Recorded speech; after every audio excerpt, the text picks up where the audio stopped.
Hello, welcome to the Honest Wargamer. It is round 3 of the Tabletop Simulator event, Hammer Time. I'm joined by one of the most fun and upbeat, gorgeous men in Age of Sigmar, and maybe the world, Dan Unsupervised. Welcome to the show. Yeah, it's lovely to be here, and I'm only upbeat because constantly just off screen to my right, there is always a war chanter just giving me the good old encouragement that you need to get the job done. Yeah, absolutely. In fact, actually, I am always motivated by the Bone Splitter, who we saw on a pig in round 1. He has danced his last dance, but I've taken that spirit with me, and now I'll never let the dance down. But that is right. So Dan's here to commentate the third and final round of this event. Don't forget, the people in the top bracket now, and this is what these two armies are in that top bracket, they're looking to play to get into the top 8. The top 8 going to go through to a single elimination bracket tournament on February the 20th. So lots to play for. There are even prizes. That's right. And don't forget, those points will make some prizes. So yeah. So me and Dan are going to get straight into this. It's going to be super fun. Dan, you hype? How you feeling? You good? I'm good. I'm great. It's a little bit earlier for me than it is for a lot of other people, but that's okay. I'm caffeinated and I am powered by the void in my soul that it is a lack of war dollies. And so now this is just feeding the demons, giving me lots of good stabbiness. And I'm excited to see Filth v Filth just kind of having a good old roll in the muck. Yeah, we're at the top end now, ladies and gentlemen. I did ask around and ask if there was any sort of like Cygors that we might have accidentally missed, or a couple of Charybdises. None of that. Not a Scourge Privateer in sight. So we're straight up to and in the guts of the horror show that is competitive Age of Sigmar at the top end, which is going to be a fun time. Me and Dan are going to have a great time. I'm actually very much looking forward to this match. Two armies that I actually love. I've been playing Knights of the Empty Throne. I've also been playing Seraphon, so huge fan. Two great people playing them as well, so very much looking forward to this. Before we go on to it, though, let's talk about the battle plan. Total conquest here, so you've got these 4 objectives. This is what the game is all about, looking to grab those off each other.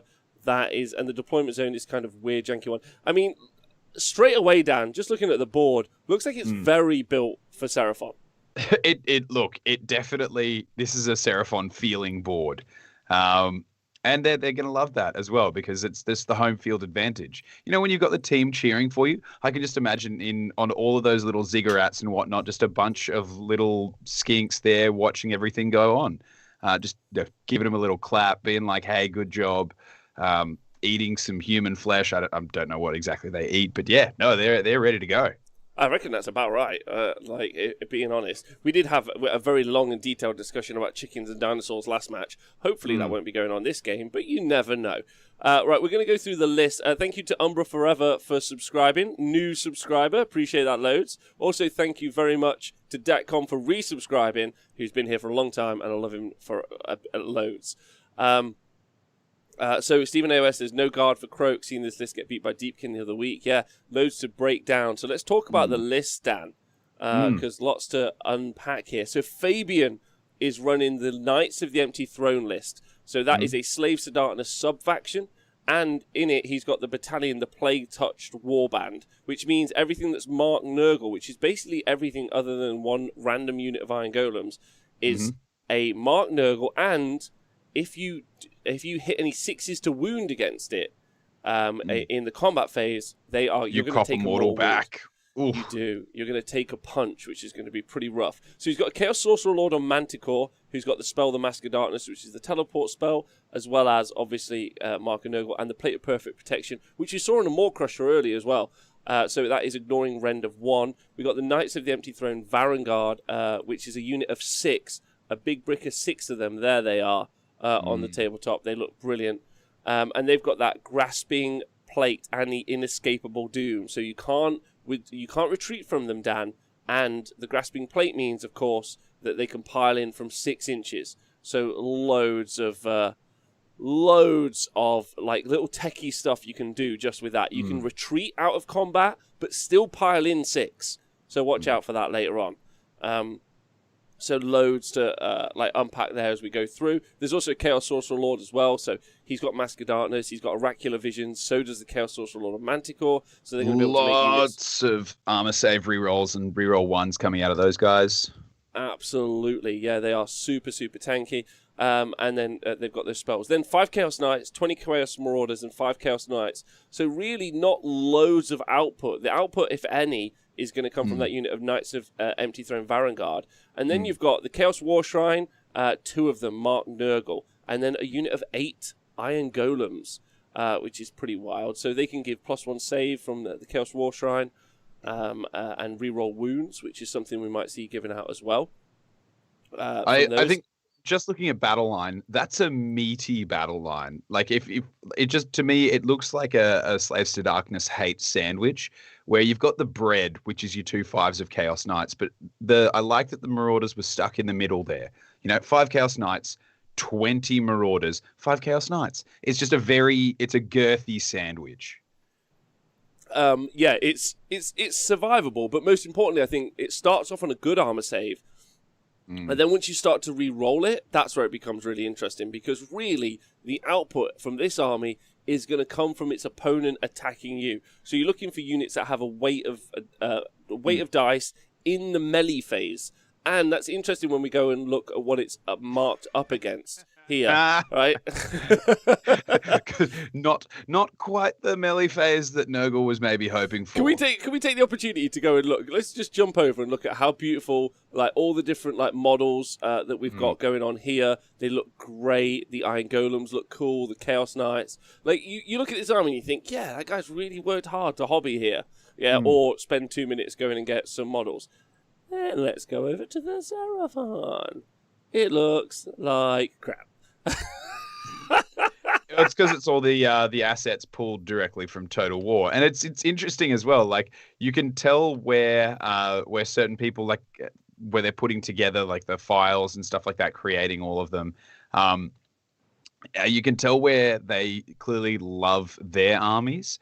I think it's telling of Seraphon players. They're just willing to roll filth regardless of how it looks, whereas clearly players with STDs prefer to, just make sure that they're really getting it right, I agree. I do wonder when we go back into the real world how many actual salamanders we're going to see, because the Games Workshop ones are fugly. But these salamanders here look pretty svelte, and I really enjoy those. Right, let's talk about the list. So we've been talking about this a lot. No data to back this up, but I'm pretty certain Ridge Hanna and some other people have theory-crafted lists like this in the competitive scene since the book came out. And that is a Seraphon Fangs of Sotek army. So that's the sub-faction. That sub-faction gives you the ability to have a couple of things, but most importantly, the command ability, which, once you charge a unit, specifically Skinks, on a 4, that they're going to be able to stand and shoot, and then on a 4+, run away, making your whole charge and movement phase useless. Then he's got a Skink Starseer, who's the general. He's got Nimble as a command trait, and he's got Hand of Glory.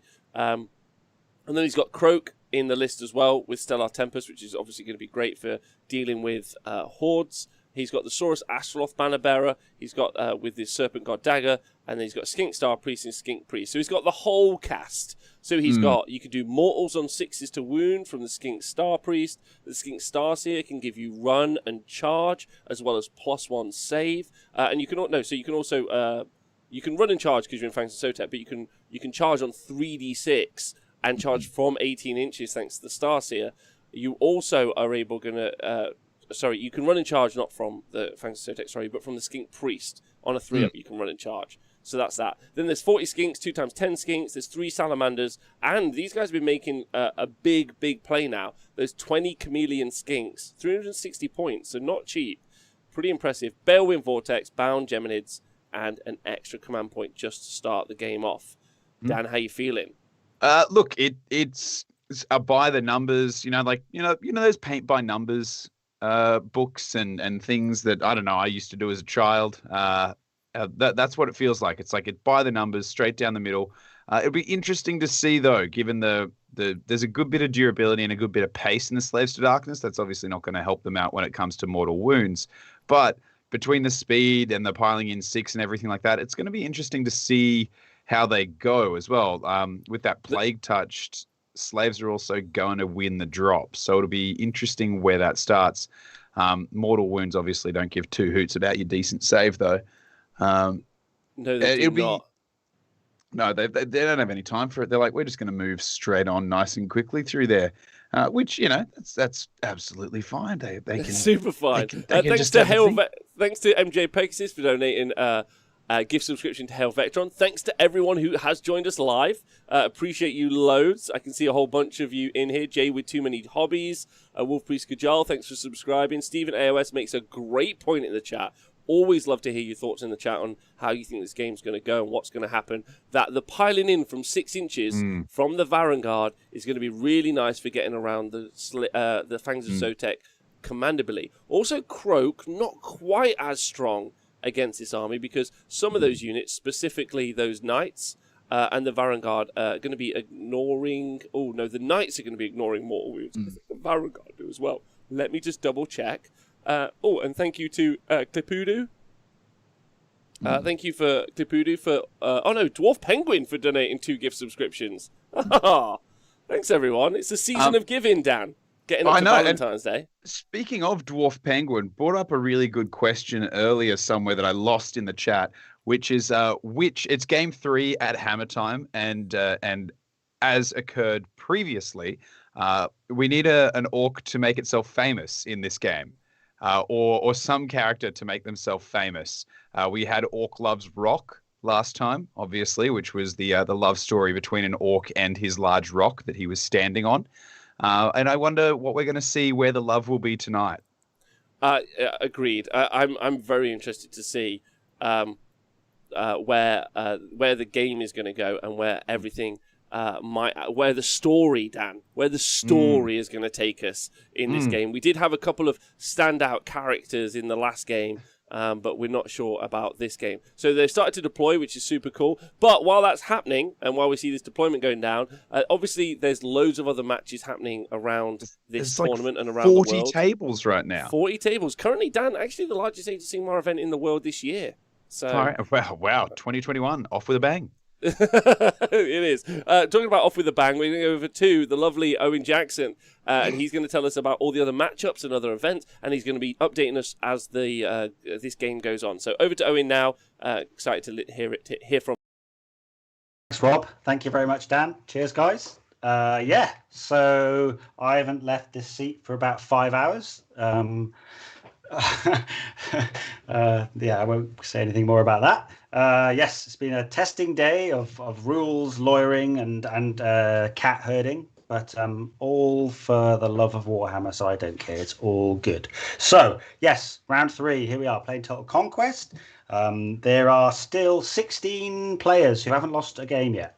So they're going to be really right up there vying to get into this top 8 to go through to the finals.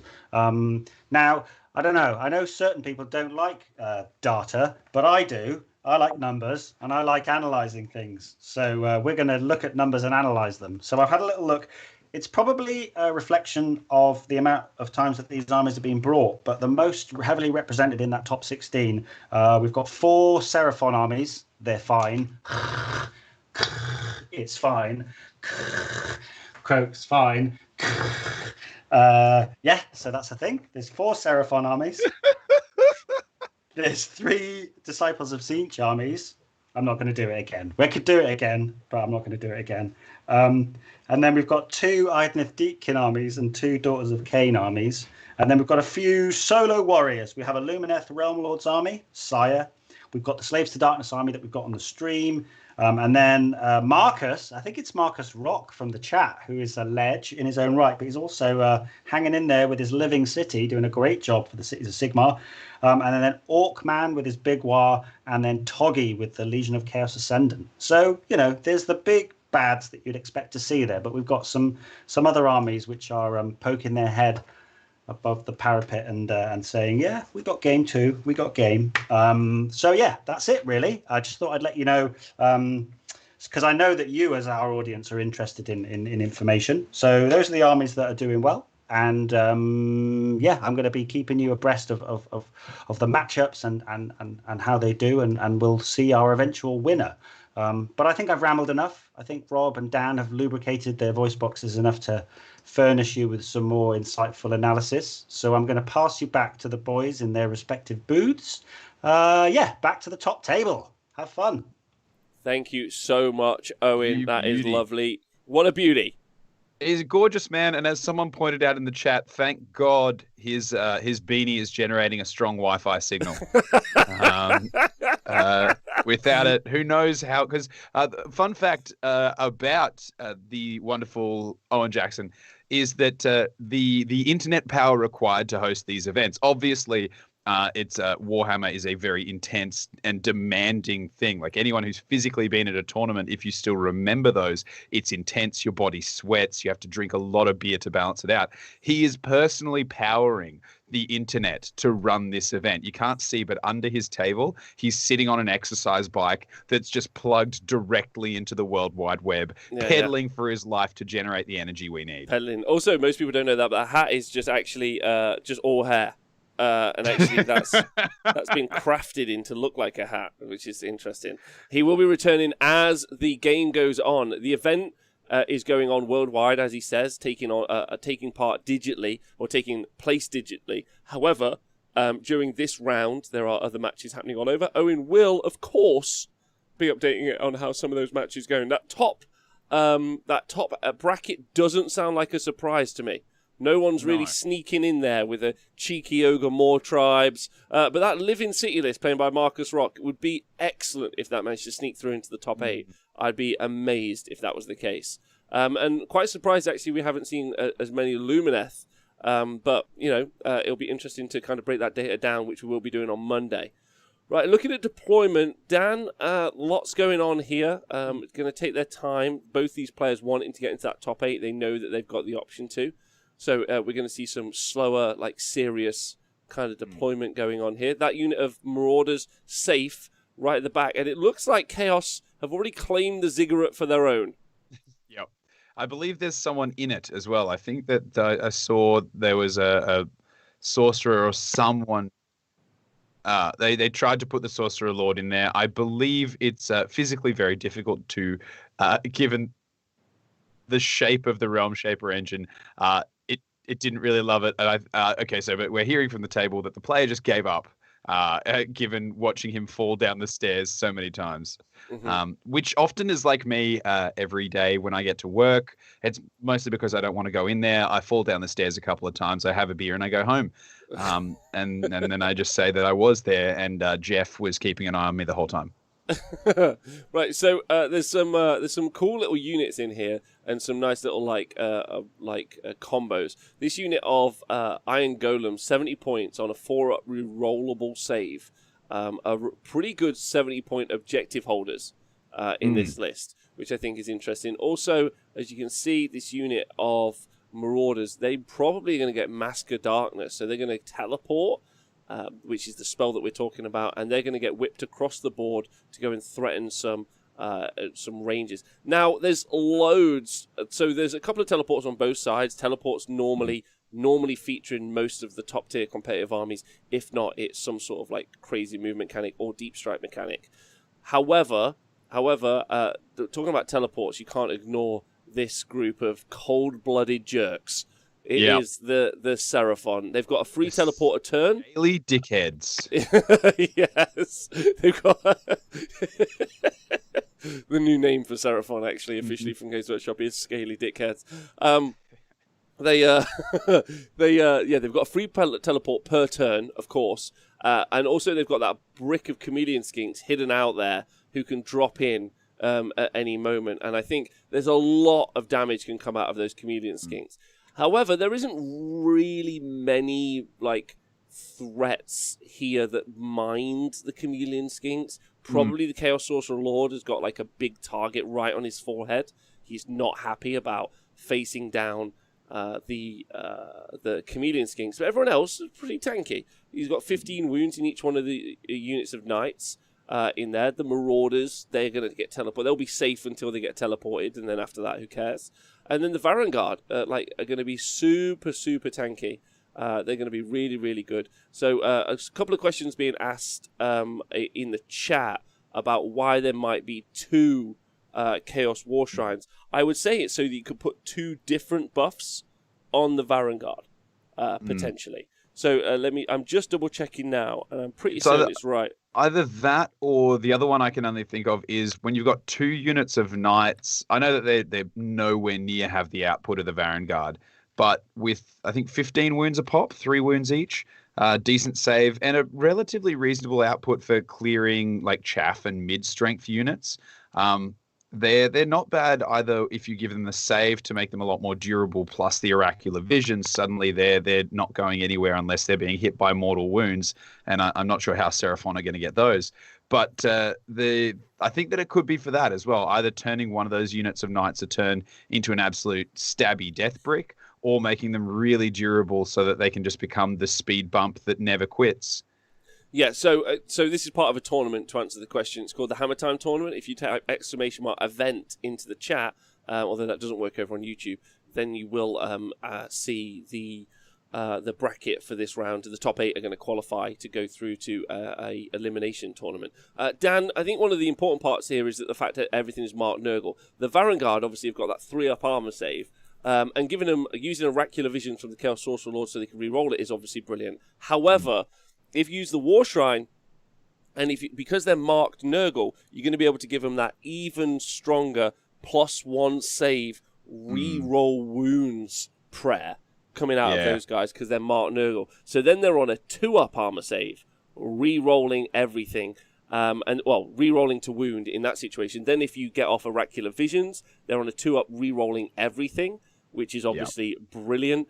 And then of course, you could then use the unaligned prayer, which is reroll to hit and reroll to wound. So they can be on a 2-up rerolling to hit to wound to save, basically. They ignore spells on a 5+. Don't forget that's pretty good. Those are buffs that are applicable to any of the Slaves to Darkness units here. So he could also do that onto the Chaos Knights. I mean, Chaos Knights 3-up save, make them reroll them.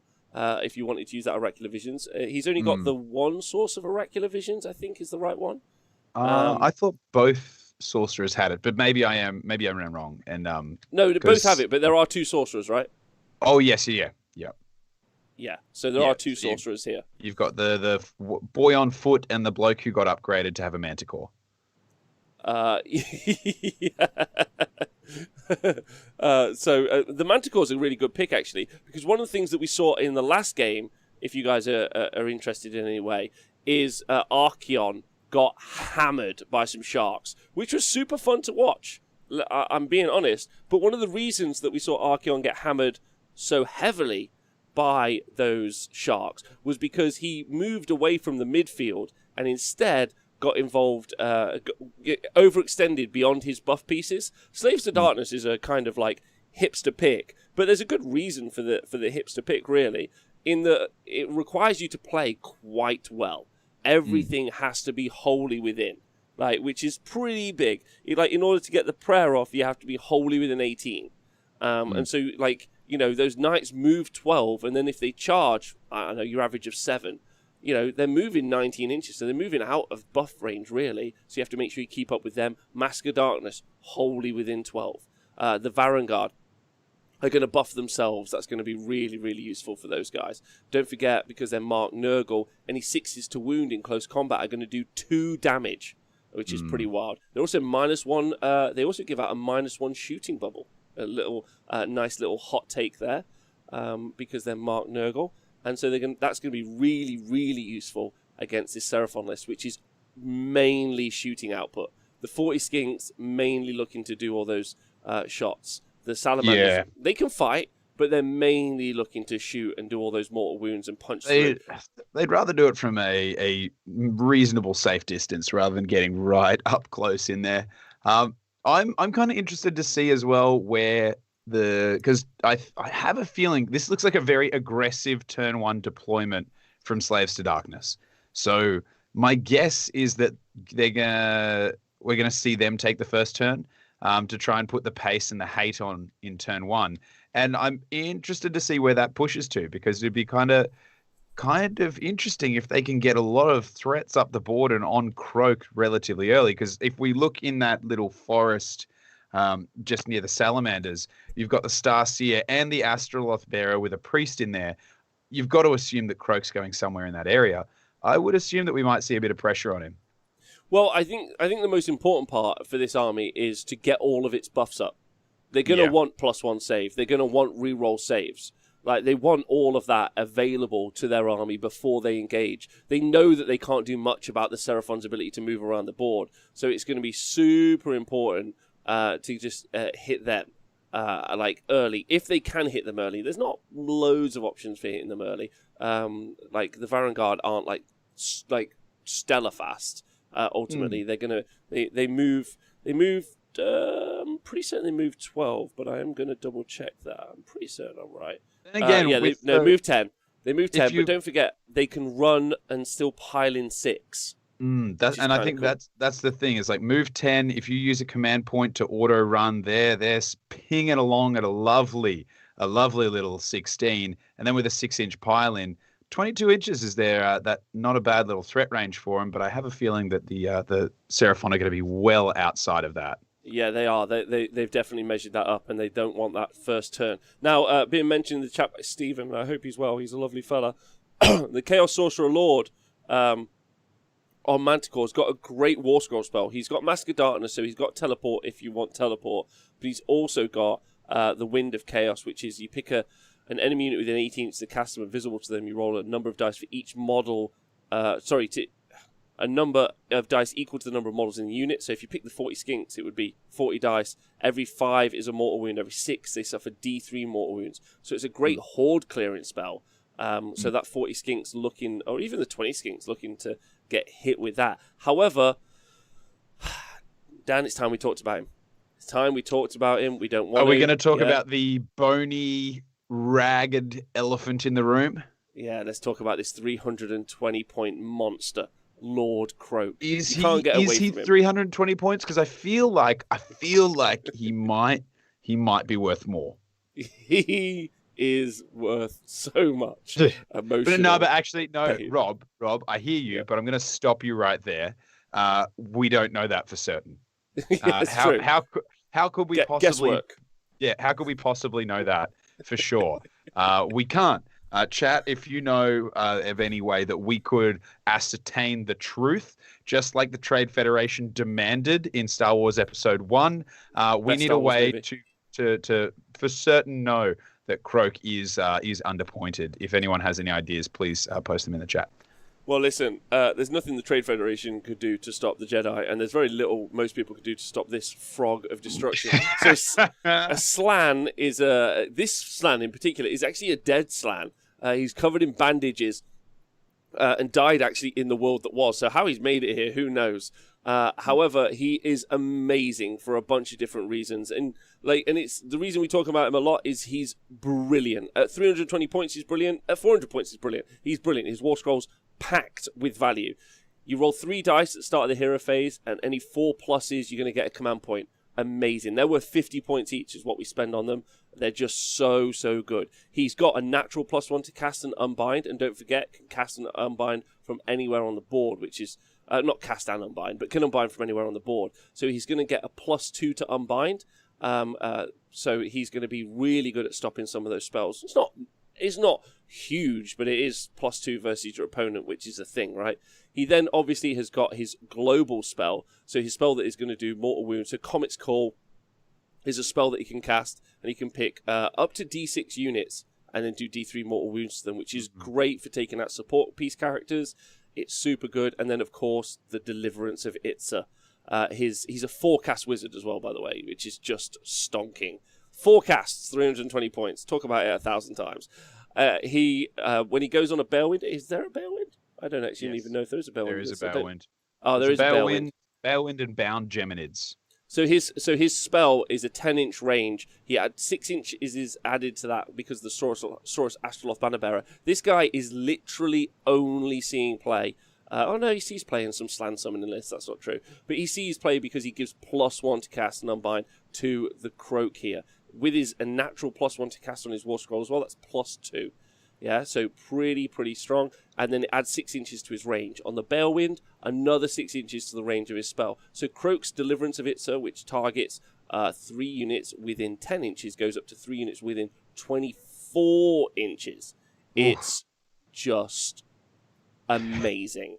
And then it's great into demons. There's no demons here, but this is a great counter-pick army. If I was to talk about a counter-pick army, this would be it. You've got so much spell ignore. Chaos Knight, spell ignore.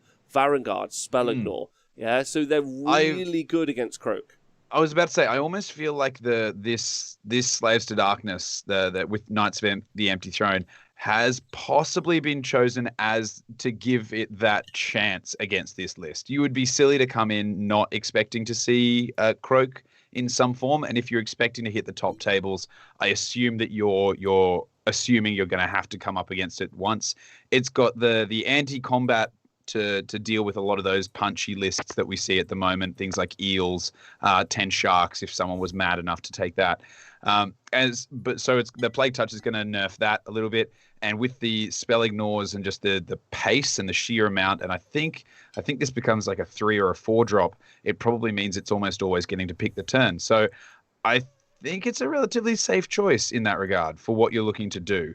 Yeah. Also, just quick note: 6 + 6 + 10 is 22, not 24. But I'm going to put that into a whole bunch of things: the English education system, my genetic stupidity, like a bunch of different things. But I appreciate you all for getting in. So yeah, like there's still more threats to talk about. More threats. Varaunguard, pile in and attack twice. Rerolls to hit, rerolls to wound. We heard earlier today, Dan, they took out a Mega Gargant a turn. Wow. It's a lot of output. Then these guys, these salamanders, 3 shots each. Oh boy, Ren 2, D3 damage. Any 6s to hit are going to cause D3 mortal wounds. Is it in addition? I think I'm not certain. I Surely forget. it has to. God almighty, it can't be. It just can't do that. It's not in addition. It looks like we're about to start. Okay, so the board is not in addition. So appreciate you all. Thank you very much.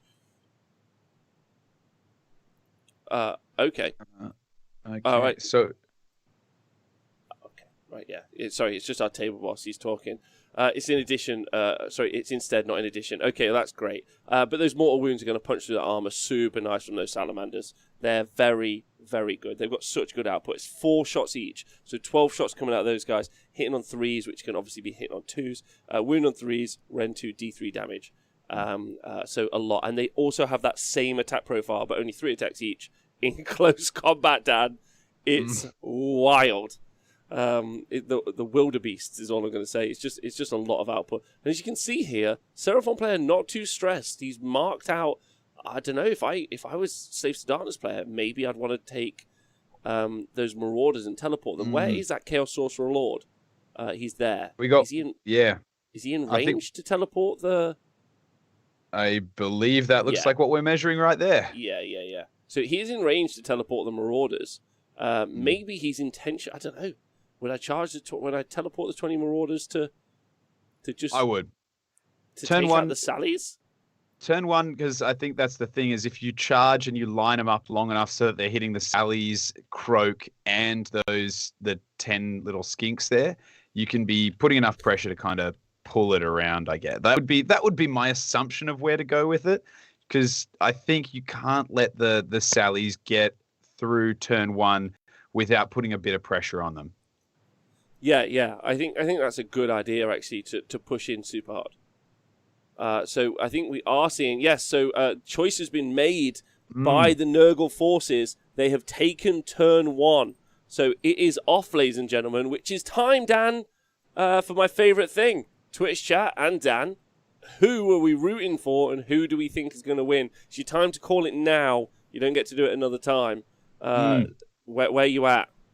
Who are we rooting for, or who are we hooting for? And I'm gonna give my hoot like a barnyard owl to the Slaves to Darkness and Knights of the Empty Throne. only because I have been on the receiving end of the Skink Sally Kroak far too many times, and I have not been on the receiving end of the Rusty Spear of Varaunguard enough times to be emotionally and physically scarred by it just yet. So, Varaunguard.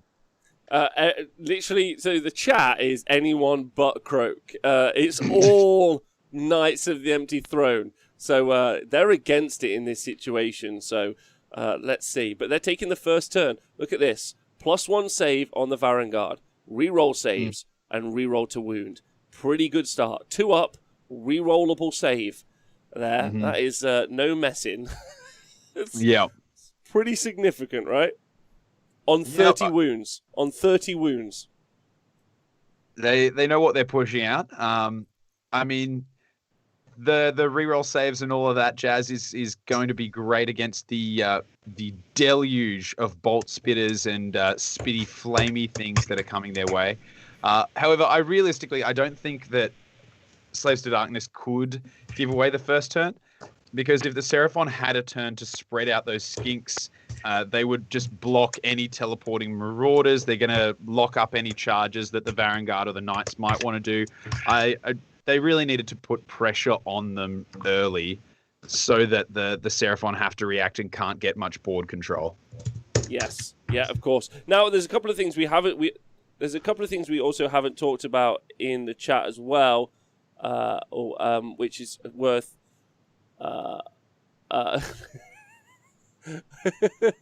Okay, so news from the table, and I think this is accurate. Let's talk about this. Look at this right here, Dan. All of these characters, are available for what I would like to call a ganking. It's a technical term, but full murder is what I think that we're going to see here. We're going to see all of these rerolls to hit and rerolls to wound put on these marauders. If they get into all the support characters here, which haven't been screened at all, no fear. What it is it's a big flex from Kroak, which, if let's be honest, at 320 points, he is a flex just by putting him on the damn board. But it's a big flex being like, I can unbind from anywhere on the table. This only goes off if you get one spell off that I will 100% be trying to unbind. So a load of people, everyone is like, it's pretty bold not to screen. Ultimately, let's see how it goes. That teleport does have to go off, though, right? Yeah, I think. Well, the thing is, I would be torn though. Where we're seeing the teleport being rolled right now, I think it's interesting because do you go for Kroak and the Sallies, or do you go for the 40 skinks and the support count? Oh, it's cast on a 10. Unbind's coming in. It is not good enough. That unbind. It's a 3 + 2. That's a 5. So we are going. OJ mentioning fantastically that Kroak looks like Admiral Akbar, so it is a trap. It's a trap. I also love that Kroak, clearly it was this big flex being like just pumping the muscle there. Why am I physically doing it? No one can see me. He pumped the muscle being like, yeah, don't worry, I've got the unbind. And then the Slaves to Darkness were like, hey, here's a 10. He's like, don't worry, I got this. And then rolled a 3 for the unbind.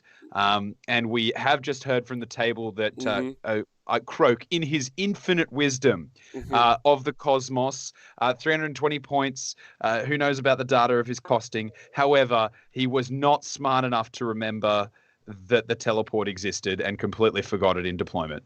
He absolutely forgot it. That's important. He said he forgot about the teleport in deployment.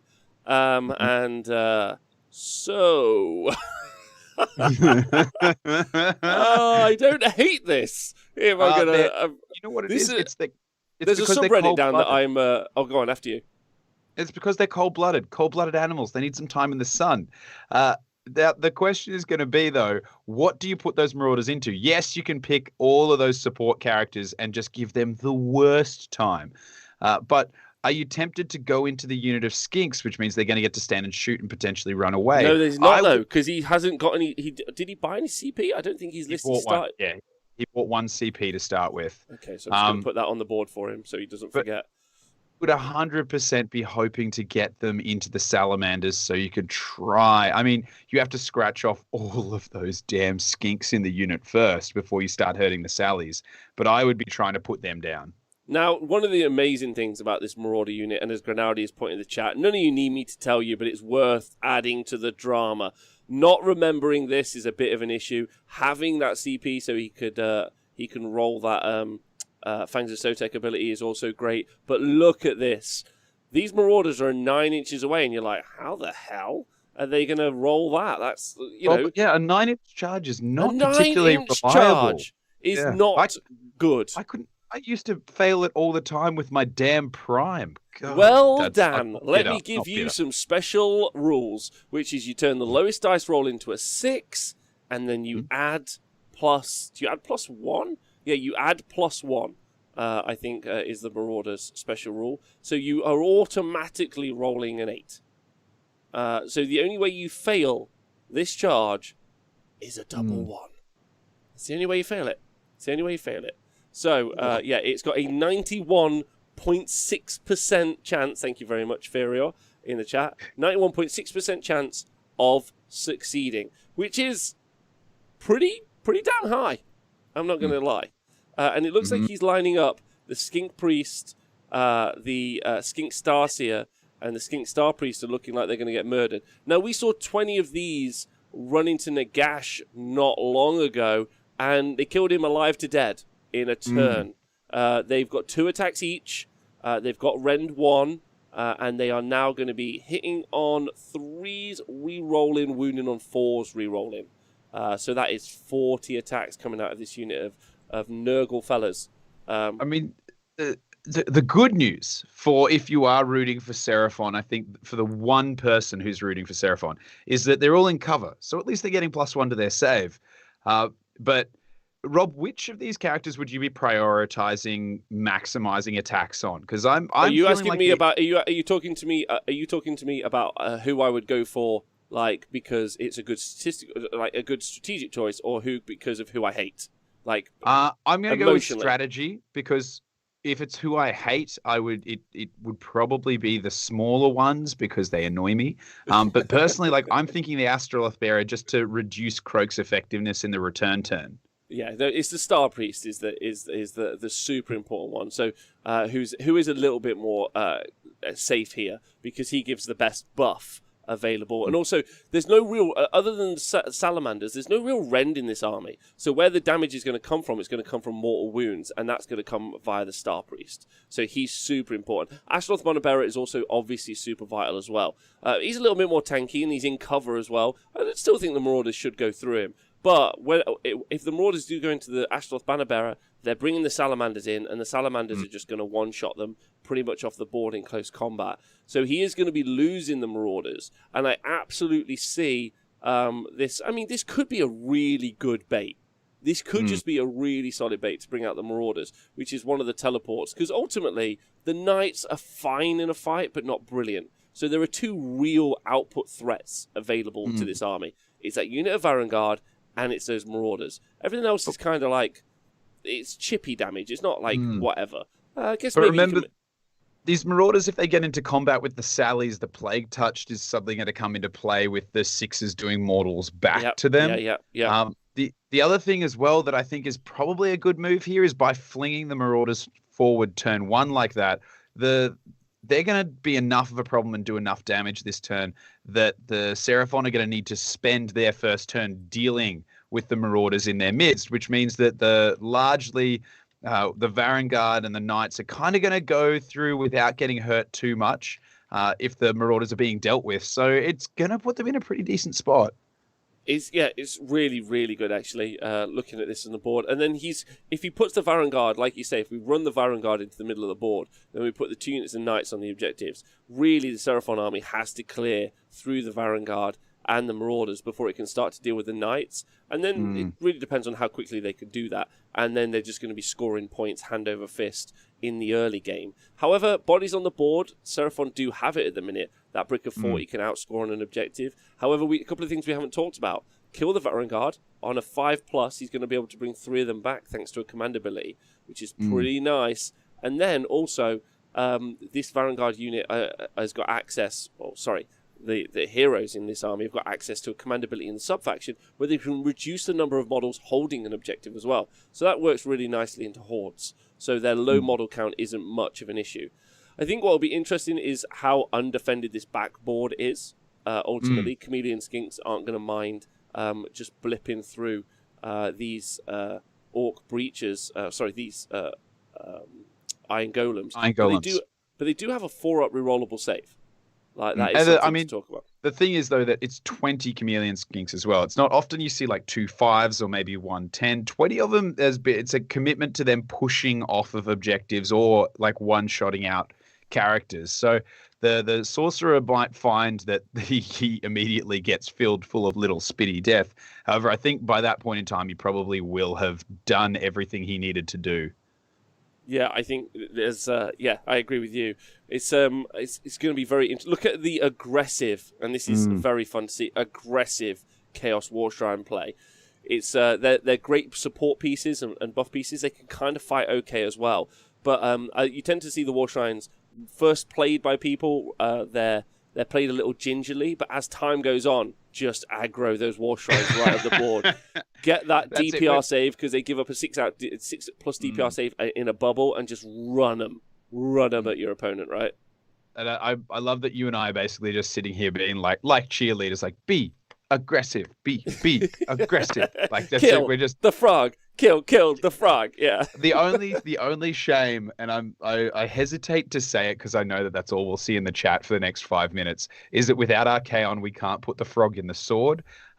So rather than spamming the chat with frog in the sword, what would you like to see the frog put in this game? Like, what would you like to see him killed by? Just so that we know what we're playing for when it comes to all the buttons.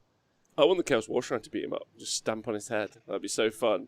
But he's also, like, when he goes off in a minute, oh my god, he is ready to do some damage. It's going to be super fun. But pressure, loads of heavy pressure into Seraphon list is a really good play. They normally can't push back massively, but these Salamanders can do some incredible work given him a couple of times. But it just depends how much he can flood the board with in a turn. I think that's going to really be the important point here. Like we say, that 30 wounds on a 2-up rerollable save in that Varaunguard unit is no joke. And so you can try and avoid it, but I just don't think he's got the options to avoid it, really. I don't know what he's going to do in this situation, to be honest. Yeah, the hated frog. A frog in the bog. Let's get him in there. I know it can't be done, but I want to see the frog being put into Nathan's pants. We've got. I love just the simple thing of the frog in the bin.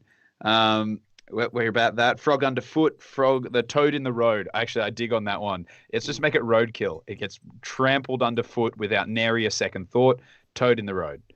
The thing is Kroak got one of the coolest narrative backstories probably available in Age of Sigmar. Like, he's super awesome narratively. He's just very cheap for his points. Like, there is probably a really nice points level that you could put him at that would make him work quite well. And ultimately, right now, Dan, maybe because of poor deployment, we've really, I don't know about you, but I feel that Slaves to Darkness have got the legs in this fight. Yeah. I think they're on the ascendancy, and it's because there's some really unique, fragile points. There's some really unique units in this 320 points of Chameleon Skinks here. That is no messing around, right? Like, that's a lot of points to invest in a unit, which is why you're not seeing another block of 40 Skinks, you're not seeing another unit of 3 Salamanders, so there's a significant portion of this army off the board. And also, normally, you rarely see the Starseer in the list as well. You probably won't see him very long in this army either, because he's going to get his head chopped to pieces. But you normally don't see a Starseer in the list either, which is another 100 or so points, which is kind of like not missing out this army, let's say, but not all the way there, right? Yeah, so this is an interesting choice, Rob. The Varaunguard, we've seen Slaves to Darkness burn one of their 2 command points. They're obviously holding the other one to re-roll the Marauder charge if it goes wrong. But the Varaunguard command point was used to run them. They rolled a 1 to change it to a 6 so that they're going 16. Now, they're not within that 6-inch pile-in range or anything like that, but it means that it's putting them in range of a lot more hate, I guess, in this first turn. And I'm just wondering why, like, any insight from you as to why you would commit so hard with them. I mean, you could, I could hate them as much as I want to hate them, but it's going to do nothing. It's going to bounce off them like internet people hate me. Like, it's going to do nothing to me, right? And like, and you could throw all the hatred you want at these guys, but unless it's mortal wounds, Dan, like they've got 2-up rerollable save, they're fine. Like, and he wants them. He wants to be hit. Yeah, if you lose a Varaunguard, like, they're almost 100 points per model. But the work that you're going to have to put in to punch through 5 wounds on a 2-up rerollable save is a lot. And they want to take all of the damage because, look, the longer you spend killing the Varaunguard, the quicker these 10 knights at the back are just going to score. These 10 knights are just going to score points. That's all that's going to happen. So I think I was about to say that's the one that I see is giving your opponent saying, like, these are your options. You're either dealing with the units that are scoring me points or you're dealing with the units that are about to push your poo in. Yeah, absolutely. They what they're doing, and we've seen this a few times actually today, which I found quite interesting. We saw Marathi kind of does it, Moor Crusher kind of does it, I guess. In some ways, the Wind Up Archeon we saw in the last round does. There's a lot of Age of Sigmar armies that are really designed with, here's a thing, deal with it. Like, can you deal with this? Blight King spam, that's another version of it. Here's something, can you even deal with it? And if you've got the movement to be able to push this aggressively, if we look at the board control and the presence, it's pretty strong, ultimately. Like, there's a lot of control here. Really, he's weak at the back more than anything now. Those Chameleon Skinks can drop at the back, start to take out those. They could even really threaten this unit of Chaos Knights in the bottom left-hand corner.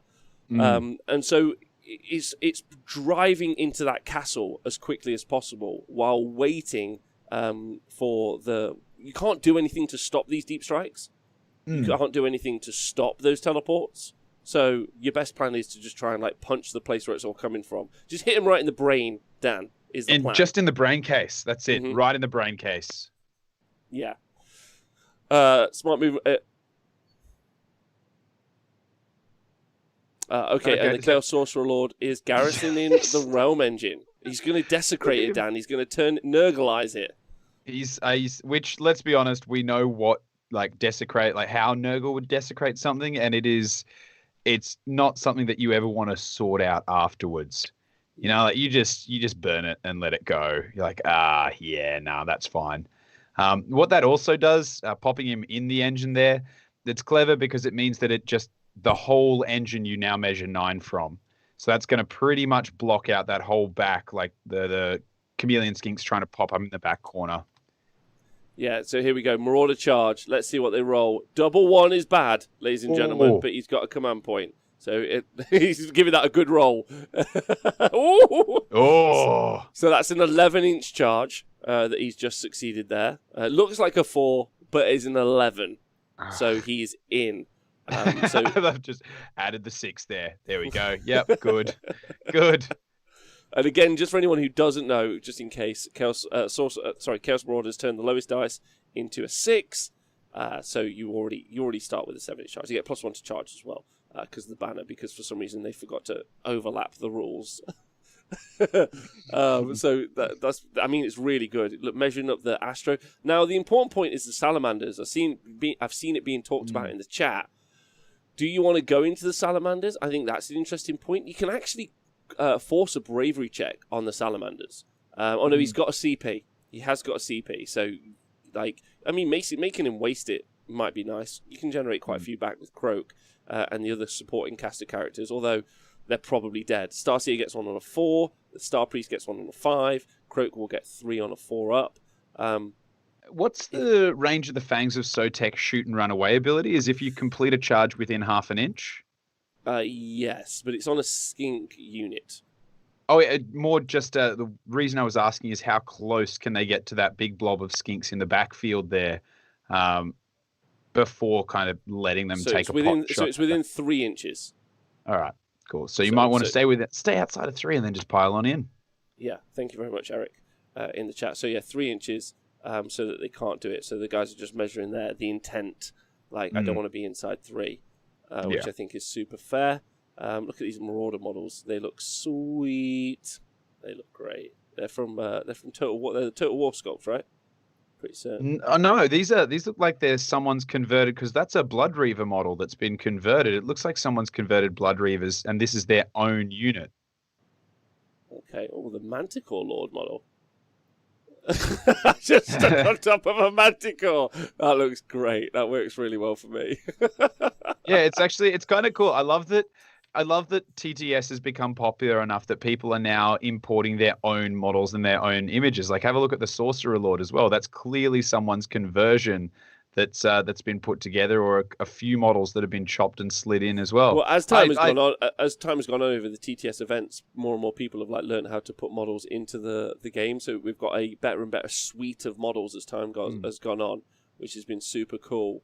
And it's like you're seeing some really rad quality models and like inserts and sculpts and whatnot. The board looks great, right? Look at this. Like, it looks cool as. Like, it's a cool looking board. It's nice terrain. We've even got special effects going on here. It's really nice. Oh, God, I'll never be quite okay with the way that Marauders charge after teleporting or popping up from a board edge. Just never going to be okay with it. I super love it. It's narrative. It's absolutely on point. And it looks great. My soul just retreated inside my body a little bit. This is going to be some janky putting down models, though, because doing it into terrain is awful on TTS. So this is going to take 8 to 43 weeks to achieve.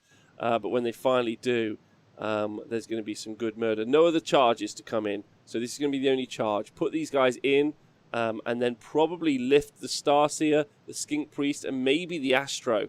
And then he's going to want to take the Star Priest as well. I mean, if he gets all 4 characters, it's a huge swing. He takes out a bunch of supporting pieces for what is effectively a battle line throwaway unit in kind of trade, which is just great. And it'll be over the moon. He must have been giggling like a baby when he saw him put those down. He must have been like, yeah, cool. He's like, would you like the first turn? Yes, I want the first turn. I want it is. But see, the thing is, every now and then, whenever someone does that I'm playing against, I psych myself out because I'm like, what are you planning? What do you know? I'm like, oh gosh, I've missed something. There's no way they would do that intentionally. This is a trap. Oh God. And then I overthink it. And then at the end of the game, I'm talking to my opponent and they're like, oh yeah, I just straight up forgot. I'm like, damn it. Can we take a super quick minute just to talk about the one model that I hate on this board more than Kroak? And it is the Armator in the Iron Golems in the back there, that horrible Chaos Dwarf. How dare you, Dan? How dare you? How does he see? How does he hydrate? How does this model do anything? I'm not okay with it. I'm full of misbegotten fury at it. He's gorgeous. Horrible. He's got 2 hammers, and he's like, we're back, baby. We are back. Chaos Dwarves forever. Look at him. He doesn't even have a beard. He's got this. He does. It's underneath the chainmail. Look how much he cares about his beard. He won't put armor on his arms. He won't put armor on his legs or his feet. But he's so conscious and in love with his beard. Really? I don't see any beard over it. I see no beard. All I see is he can't grow a beard, so he's layered coins over the top to try and make himself feel like he's still the thing he betrayed. Chaos Dwarves, Armator, bugger off, you big dickhead. You're almost as dumb as the one from, what are they called? The wankers, the main Spire guys, the Spire tyrants. Who, can we just talk about the stupidity of Chaos Dwarves for one moment? No, we can't. We're moving on with the game, Dan. He has a half helm on, and his lower teeth protrude past the helm. So if someone gives you a little bonk on the noggin, you immediately shatter off your 2 teeth. It's dumb, it's stupid, and it makes me really upset. Well, listen, I love them, and they look great. You go, little fella. You don't listen to him. He's just being a mean bully. Just because you're in a 70-point model unit, people still care about you. Right, so we're still, Dan, I really appreciate you taking us on that sidetrack, though, as we've seen 2 of these models moved in so far. We went on a little journey, came back, and it turns out the Marauders obviously have a big, long charge, and so they're just going to take their time. It's about the journey, not the destination, you know? It is. It really is. The counterattack, though. So, I mean, I want to know what happens in this matchup now and which of these models go down. It's kind of the important point, because then after that, it's really going to be how is he going to react. He's got to clear out the Marauders. He has to clear out those Varaunguard. I think that's pretty important. There is a double turn coming up for the Seraphon as well. So there's real potential for the Seraphon to chew through the Varaunguard like over 2 turns, basically. That pretty much be all of their output, though, which leaves the Chaos Knights down here safe, Chaos Knights up there safe. So, you know, maybe he pushes everything up towards this right-hand flank. You know, there's a lot he can bring down. He could bring down the Chameleon Skinks, and also teleport the unit of 40 Skinks and probably clear off one, maybe both of these 2 back objectives while pushing forward in over 2 turns, definitely. So I don't think the Seraphon are out, but it's going to be so rough if they lose all their support casted characters right here. It's going to be really hard, right? Wow, I log in and you're talking about Marauder Targe is typical. It's not my fault.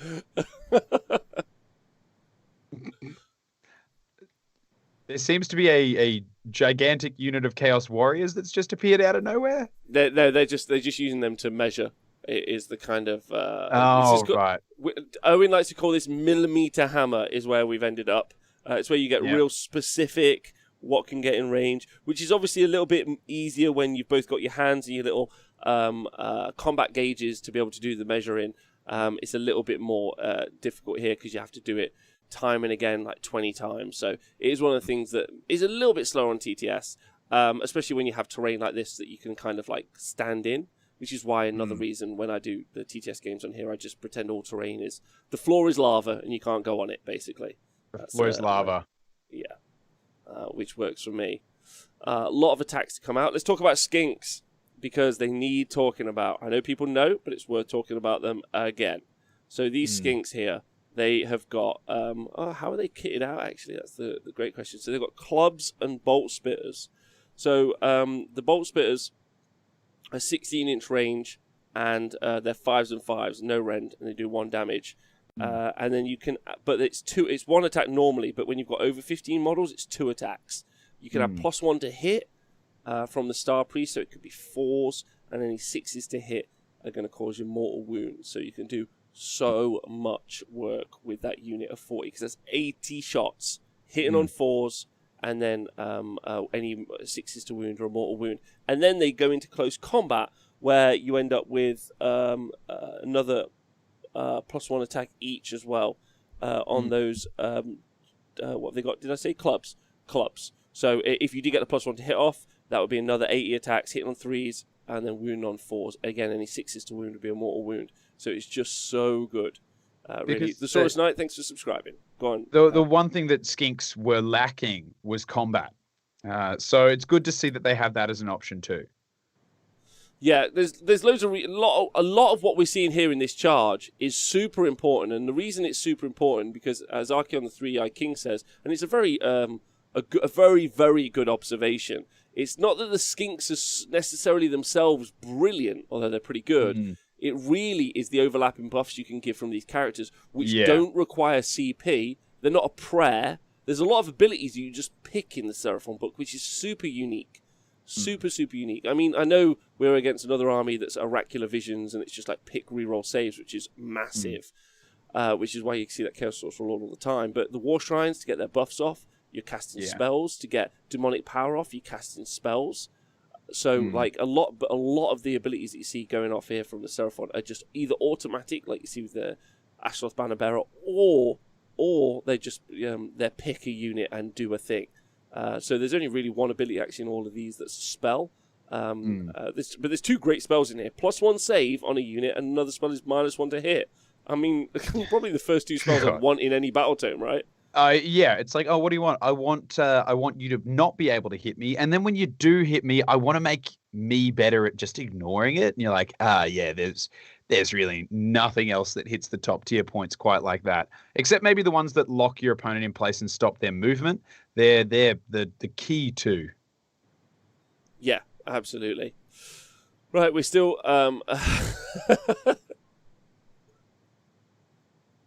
Right, okay, so they've all finally piled in, and they're now just, they've, since arriving, most people, know, as you know, or Dan, I know you know, when you pledge your allegiance to a Chaos God, really what you're looking to is to kind of level up. You're a Chaos Marauder, then you're a Chaos Warrior, then you're a Chaos Knight, maybe a Varaunguard eventually. Eventually you're a Chaos Lord, then you become a Demon Prince. It's all about that ascension for doing something that your God is pleased with. And as you can see here, this unit of Chaos Knights, upon doing an 11-inch charge, have all been upgraded to Chaos Warriors. They've been blessed immediately by Nurgle.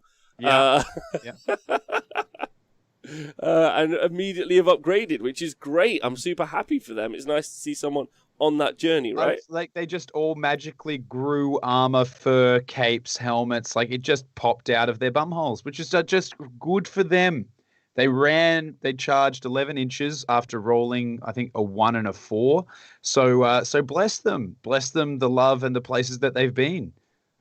Yeah, they're doing great, and then we're finally dividing up these attacks. So hopefully our table boss is going to call out which one of these models. So just for you guys who've just joined us, there's an Azeroth Banner Bearer here, ready to get murdered. A Skink Priest who's only got 4 wounds, ready to get murdered. A Star Seer, ready to get murdered, and a Star Priest, ready to get murdered.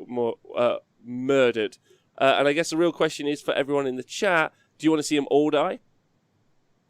Max murder. Max murder. Max murder. Maximum stabbiness. So yeah, did their bases expand as well? No, they're still at 25 mils. I'm pretty certain. No, I loads think of people use. I think the reason they switched to them is these ones have like air quotes weighted bases for collision, or like the way that they're put together. Yeah. So everyone wants them all to die. Kill them all. Everyone. Which is fine. They've all got swords now, I believe, and axes, so we can put them in the sword quite comfortably. Yeah, they should have axes. That is what they should, in air quotes, have, of course. Whether or not that is what they actually do have is the real question. Let's see. This is tell you what, big first turn. It's not quick, eh, Dan?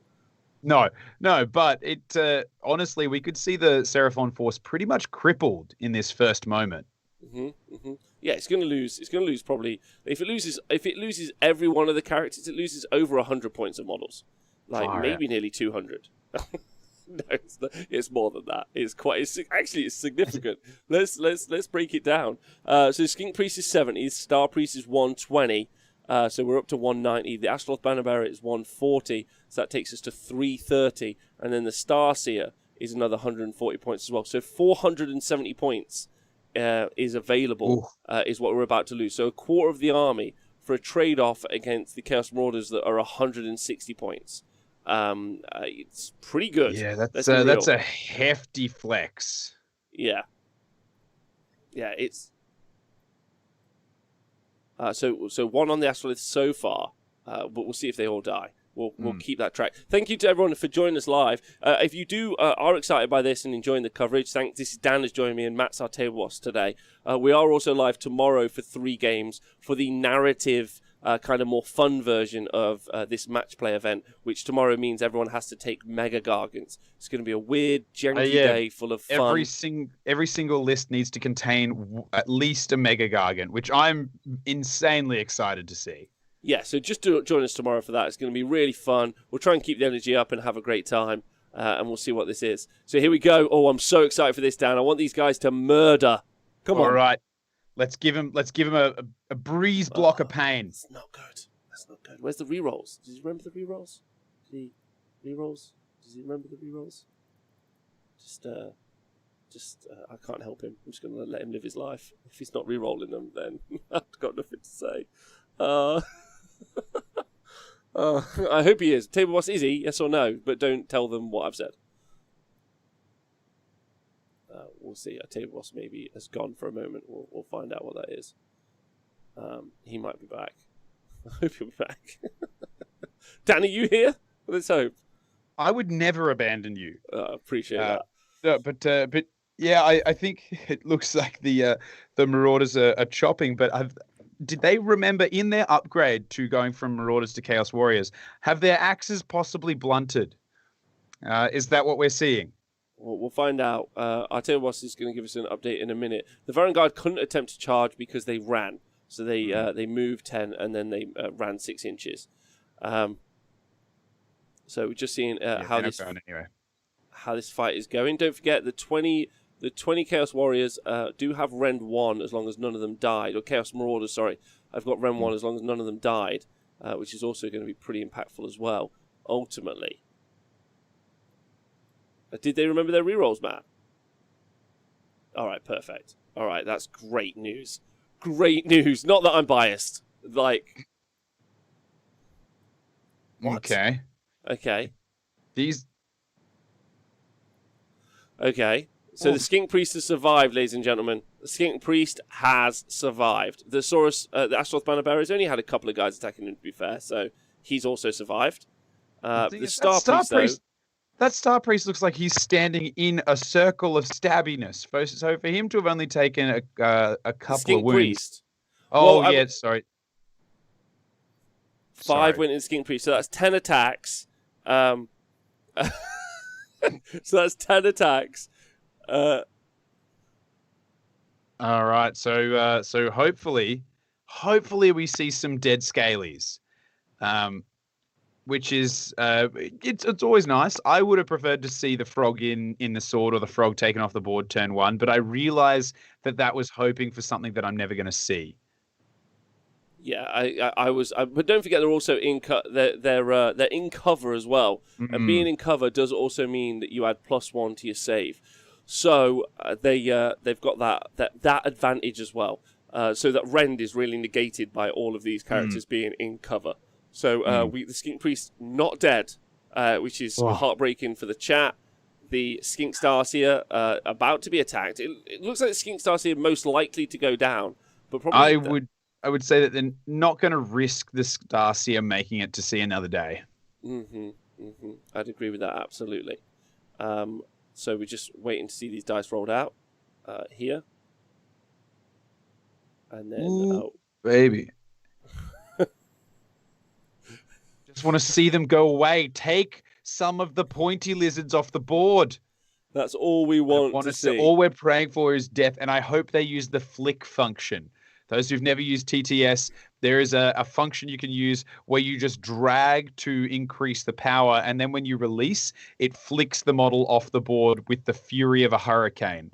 And that's my favorite way to remove dead things off the board. And it's really cathartic when you see your opponent's models just flying into the ether, because you can never do it in a real tournament. You know, when you kill something, you can't just like punch a cabbage.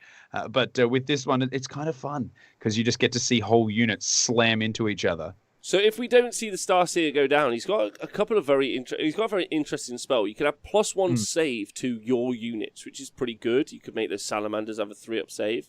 But also, he survived as well on 2 wounds. Oh my god. Okay. That's pretty wild. He's also got fly as well, so he's going to be able to fly out of this fight, even though he's locked in. He's going to get out of dodge. Maybe the rerolls to hit and wound probably should have been going on the Marauders.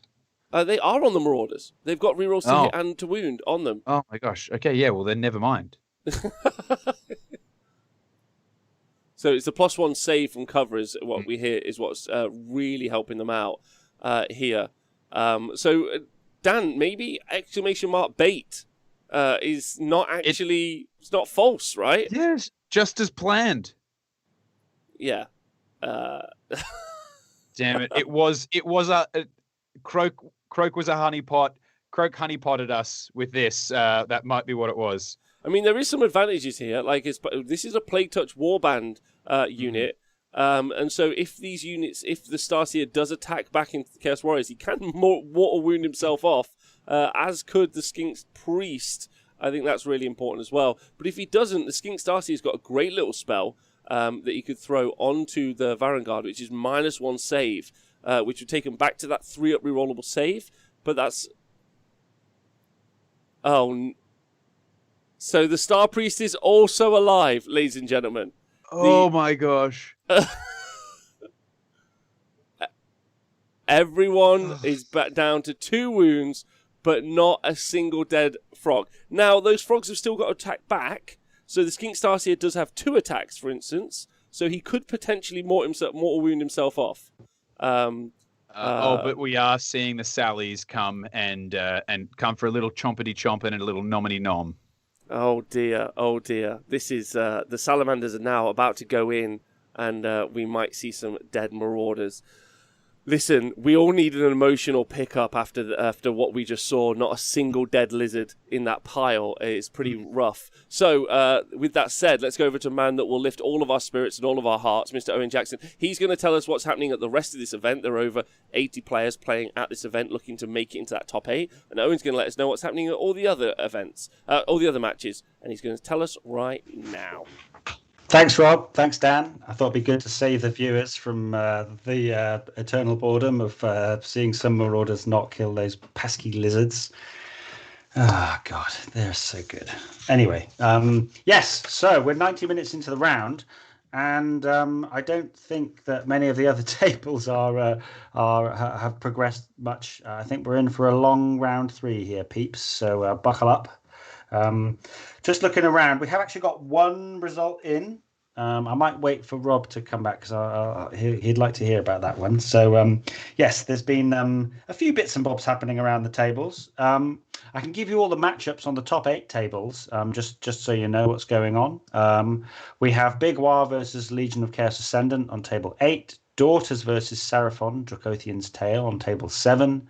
Tzeentch, Host Arcanum versus the Living City of Marcus on table 6. We've got Dracothian's Tale Seraphon again on table 5 against Tzeentch, Host Arcanum, run by Max. Idneth Deepkin versus Daughters of Cain. That's Stefan and Sven, who we've seen on the stream today, playing against each other.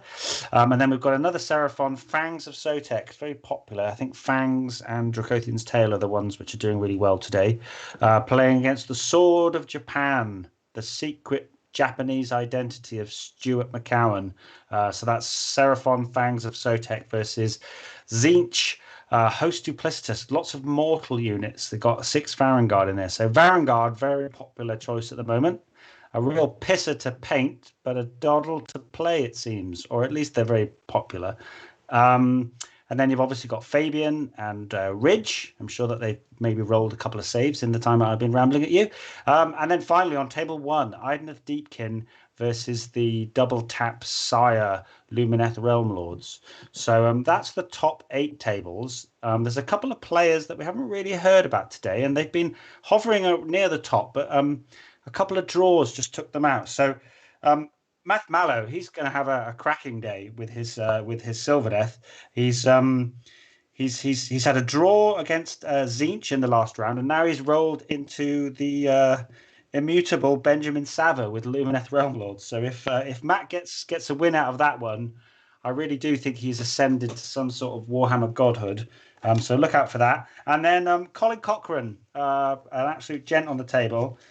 He is playing his Daughters on table 13 against Tim Martin with his Blood Crushers. I know I've been banging on about that list today, but Tim and Colin, they lost their last match. But that'll be a really, really nice game between a couple of legends. Now, spare a thought for the London Wargaming Guild's Tom Cunnell. He's playing on table 19. This will make you chuckle, gents and ladies who are watching. He's got Daughters of Cain, and he's been paired into Mikey, Age of Nagash, with Slave to Darkness, and he's been paired into Be'lakor for the 3rd game in a row. He's just had so he's just had a guy at the back of the board just pointing at his best unit, going, "Nah, mate, you're not moving for a bit. Just chill over there." So yeah. So commiserations to Tom for having to deal with that. And then we've got 1 result in. I'm sure that Rob is going to be really disappointed because Sexual Asiago, Sexual Cheese himself, multitudinous host, he got tabled in about an hour by 3 Hellstorm rocket batteries and a load of dwarves with guns. I know there's some quizzical looks here. I can see them. I'm sure you're quizzically looking at the screen at home going, how did that happen? But yes, Adam Nyborg with a Tempest Eye list managed to kill all of the horrors. I really don't know how that happened. Love it. Yeah. No, yeah, I don't know. Maybe he wanted to go to bed, but he got the win all the same. So good for him. So I'm going to pass you back to the table now, and I'm sure it's going to look completely different. So that's something to look forward to. Hopefully, I'll have some more hot news for you in a bit. But in the meantime, Dan and Rob back on the top tables. Take it away. Okay. So welcome back, ladies and gentlemen, to this match. I tell you what, if ever I was to go to a Christmas market and have a hot chocolate with another man, it would be Owen Jackson. That's all I ever think. So welcome back. It's me and Dan, unsupervised. Dan, hello. G'day. We are in this first turn of this match between a slaves. We're in the Seraphon hero phase, so exciting. So first turn was taken by this Plague Touch Warband Slaves to Darkness army, as you can see here, that's moved aggressively. It's got 6 Varaunguard, it's got those 2 Chaos War Shrines, 2 lots of 5 Knights, Chaos Sorcerer, Lord of Manticore. We saw 20 Nurgle Marauders teleported across the board, rerolls to hit and rerolls to wound, into this Seraphon bunker, and we were excited, ecstatic, maybe even thrilled that each one of the support characters might die. However, not a single support character is dead. There's a Skink Star Priest on 2 wounds, a Priest on 2 wounds, a Star Priest on another Priest on 2 wounds. The Astaroth Bannerbearer only took 1. The Marauders took a little bit of a fight back from the Salamanders, and they only killed 6 going into those Marauders that you can see here. Do you know what is dead, though, Rob? What is dead? My dreams of seeing dead Seraphon, which we all, I mean, the chat as well. We were right there, and we felt it. We felt it in our nuggets, whatever nuggets are for you, whether it's your earlobes or your eyelashes. Right into our nuggets, we felt this universal worldwide desire to see some Seraphon lifted off the board. Put your dollies away. Bleed for me, you cold-blooded, scaly bastards. And in the end, we saw none of that. We just saw a bunch of wanker marauders who went in there, pounced around a little bit. And they were just, I think the problem was, Rob, they were so busy celebrating their good fortune and patting themselves on the back that they forgot about the combat bit. They did. They completely forgot about the combat bit. They forgot how to do anything useful at all, ultimately. I've been focused on the wrong bit of the map for the whole time. Sorry. What I've been trying to. No, you're looking at my picture there. Like, what are you talking about? You were just focused on a little bit of me, and I'm fine with that. Right. So now, because they're available, all of the buffs on the earth are going on to these 40 skinks. So they've got. So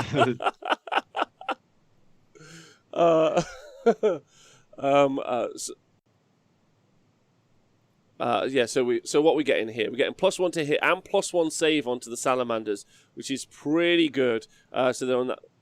They've also got run and charge available to them as well. Exploding 6s are going on to, so 6s do mortal wounds going on to the Skinks, I imagine, which we've seen there. And then they've got +1 to hit as well. Oh, no, not +1 to hit. They can't have +1 to hit twice, can they? Have they got 2 sources of +1 to hit? We'll find out. Maybe? They shouldn't have. There's only 1 +1 to hit, dude. I'm pretty certain. So Kroak has gone on the Balewind, which is modelled by this lovely purple token.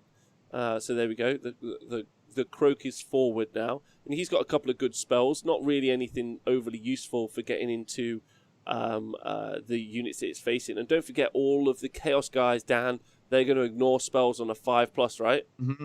They're going to be hopefully using that to stop them getting themselves in any mischief there with all of the absurd amounts of hate coming from Kroak. Yeah, can we talk about the fact that Kroak is just like, you would think with 6 Varaunguard bearing down on you, you'd be a little bit concerned. But instead, he's just gone on a Balewind right in front of them. And he's like, I'll be here. This will be fine. He's like, yeah, no, I'm right. And it's like, well, are you sure that you don't want to? He's like, no, I said I'm right, okay? I'm fine. Like, okay, all right, Granddad, whatever. Put your pants back on. So he's doing Comet's Call now. And we'll see what he gets that off on. It could be... So he's only, out of the D3 units he got, he could only do it on 1, and he's chosen the Chaos Sorcerer, Lord of Manticore, to take it out. Because the Chaos Sorcerer, Lord of Manticore... Well, Chaos Sorcerer Lord of Manticore has got a great horde clearance spell, so getting rid of him must be high on his agenda, right? I think that's it. Are we doing Deliverance of Itza now? Is that what we're hearing from the table boss? Okay.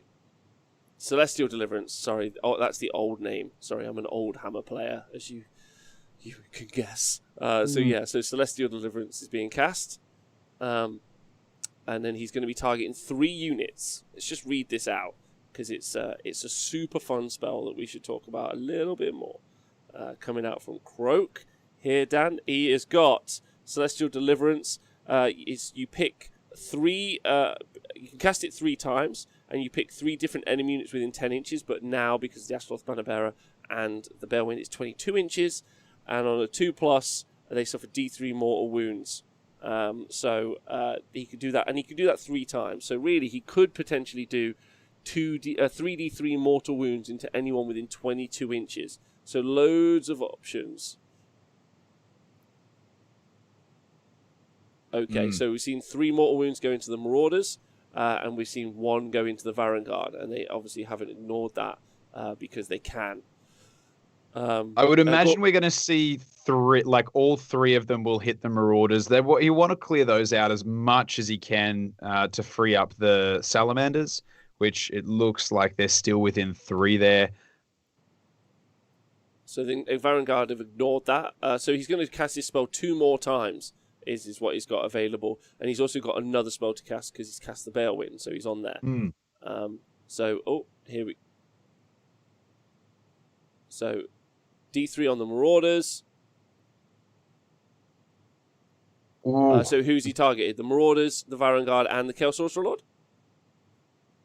Yeah, okay. So 3 on each of them. So do the Varaunguard ignore it is the big question.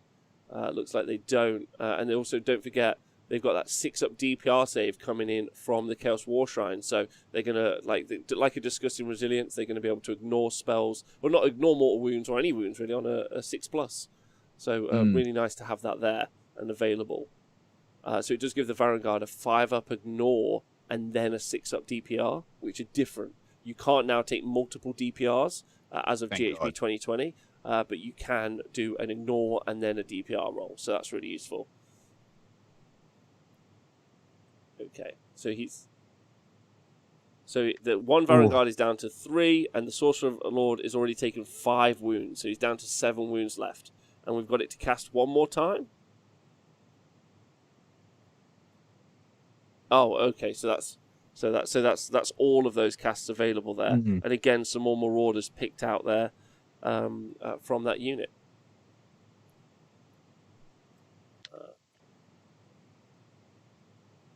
I think we've got maybe 1 more spell coming in. Yeah. And he got it off. Cast it on a 9. Yeah. Okay.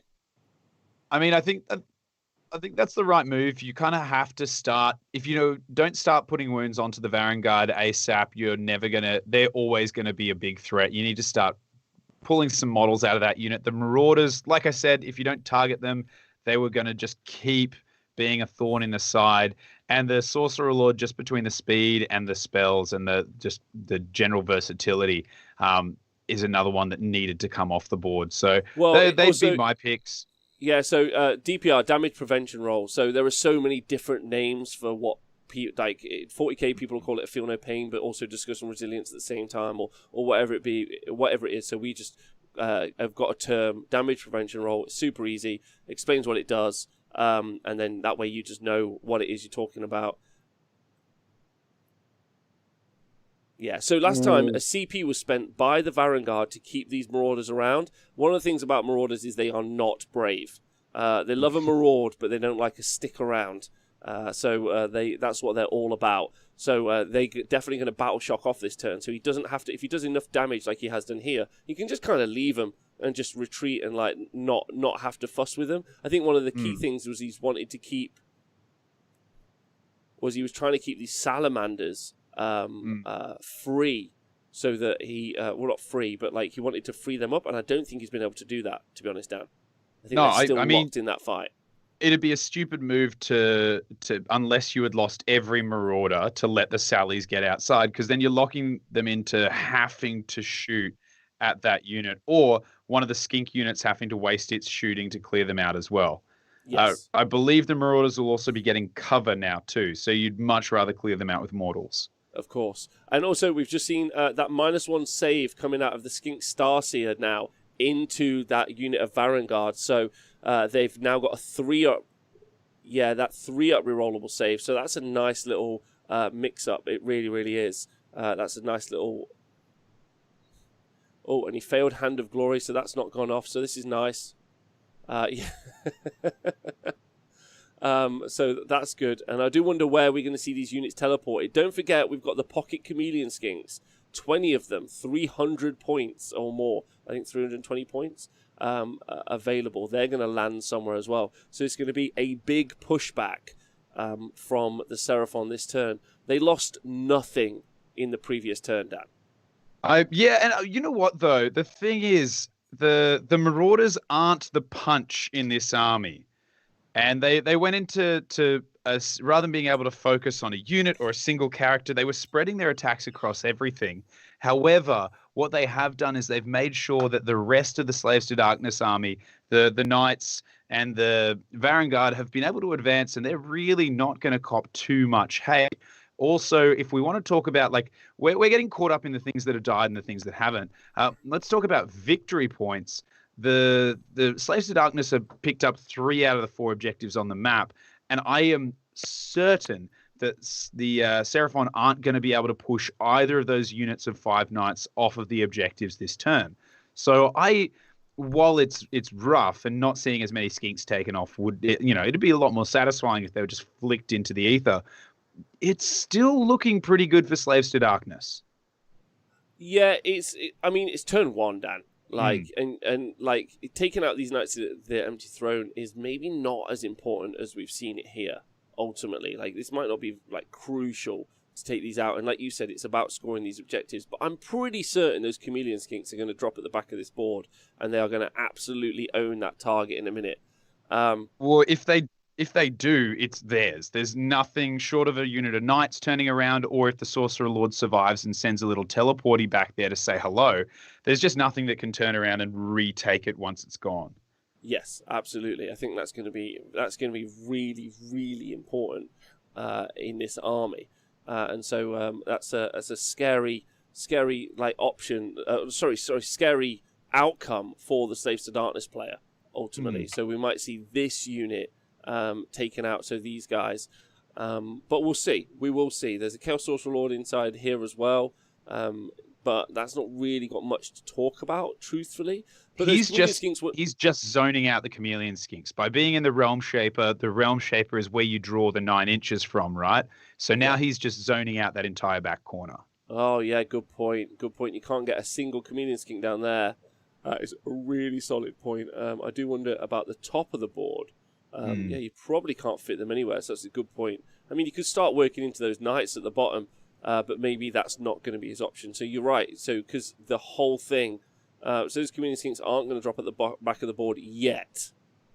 That's the thing. Air quotes. Yet.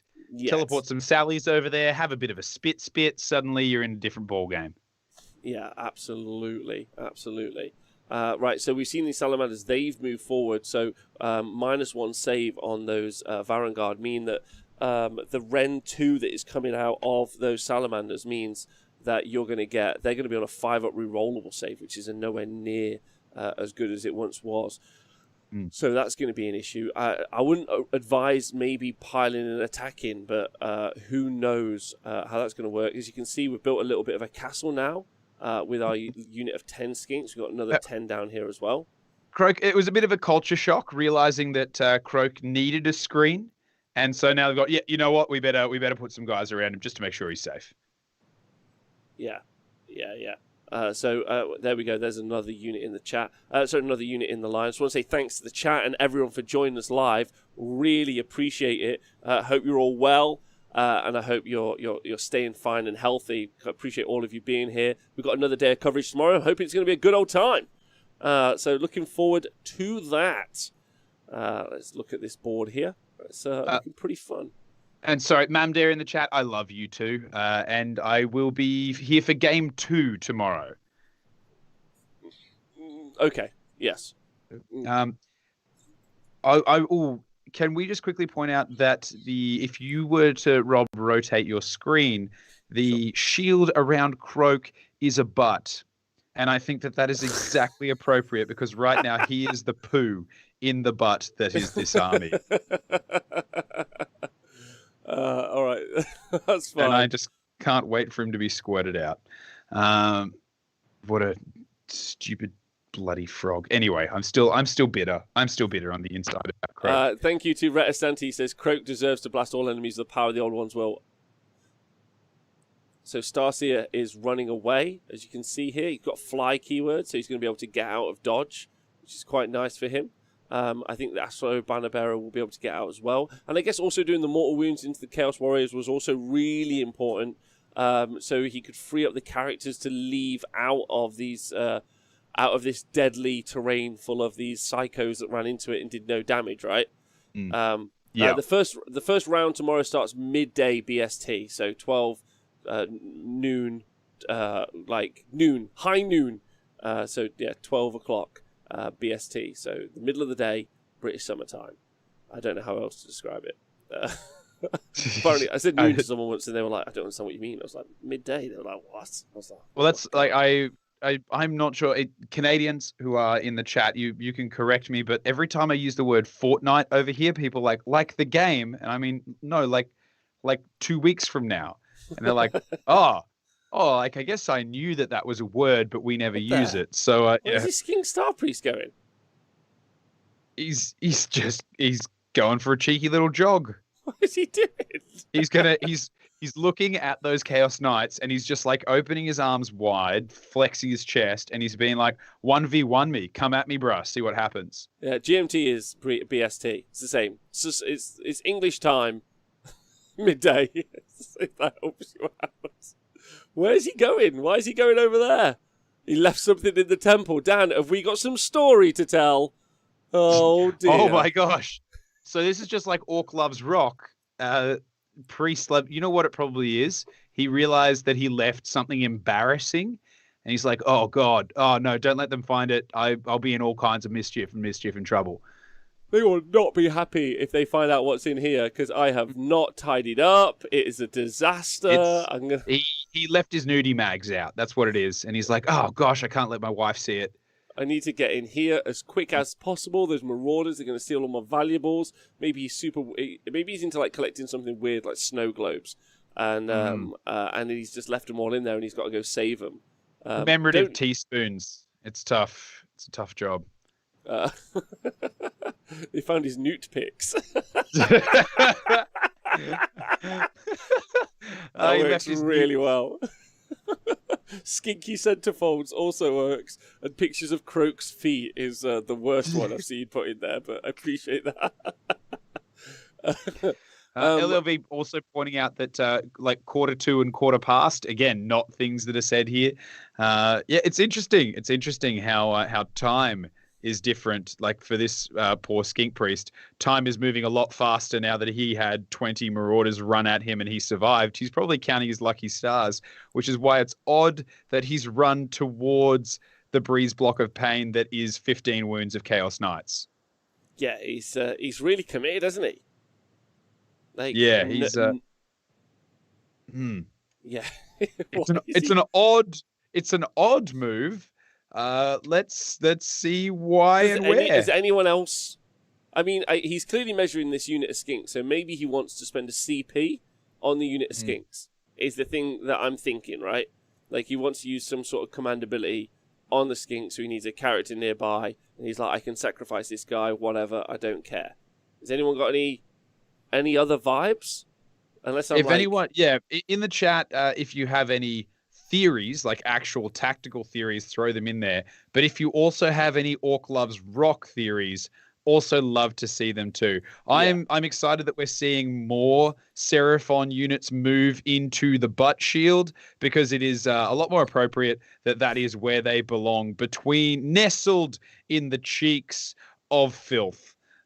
which is Right. just where every Seraphon character really should be. So our suggestion from Stephen, who is my go-to Seraphon source, says that he thinks the reason that the Skink Star Priest is there so that when they get charged next turn, he's going to be able to use the command ability to fire Overwatch, basically, or to stand and shoot. So I think that's why we're seeing that character put there.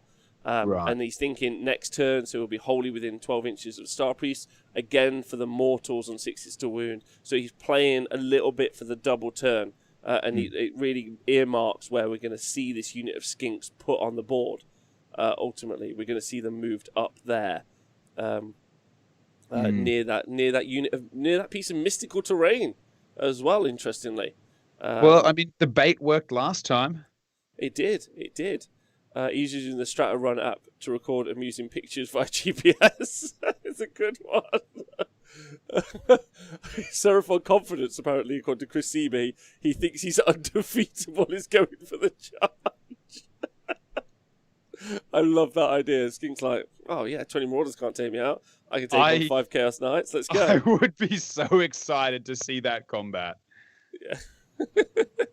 Thanks to Slow Shock TV as well. Appreciate you putting that up as well. Saying that he's thinking next turn he will still be wholly within 12 inches of Star Priest for Mortals of the Staff. So there we go. We're seeing those Skinks teleport. I'm pretty certain they're going to be looking to take out that Chaos Sorcerer Lord, Dan. I feel like that's the key focus there, because that's one of the major threats facing that Skink Priest unit if they get the spell off. But they aren't going to be able to draw line of sight to a lot, right? Yeah, I'm guessing that they're probably learning maybe from the slight mistakes of the Marauders in not finishing any of the many jobs they started, just like a hobby butterfly starting. Oh, are they going on top of the building? Is this what I'm about to see? It's going to trigger me. Yeah, okay, they're going to jump on top of there and they're just going to pump them full of bolts. Oh my god, I'm so triggered. Like, if they end up, like, I get it, like, if you are teleported through space, like, if Captain Kirk gets teleported on top of this temple, I'm like, you know, that's fair. That kind of makes sense, but, does the priest have the one-shot dagger? Chris Seaby, great question. I think he does.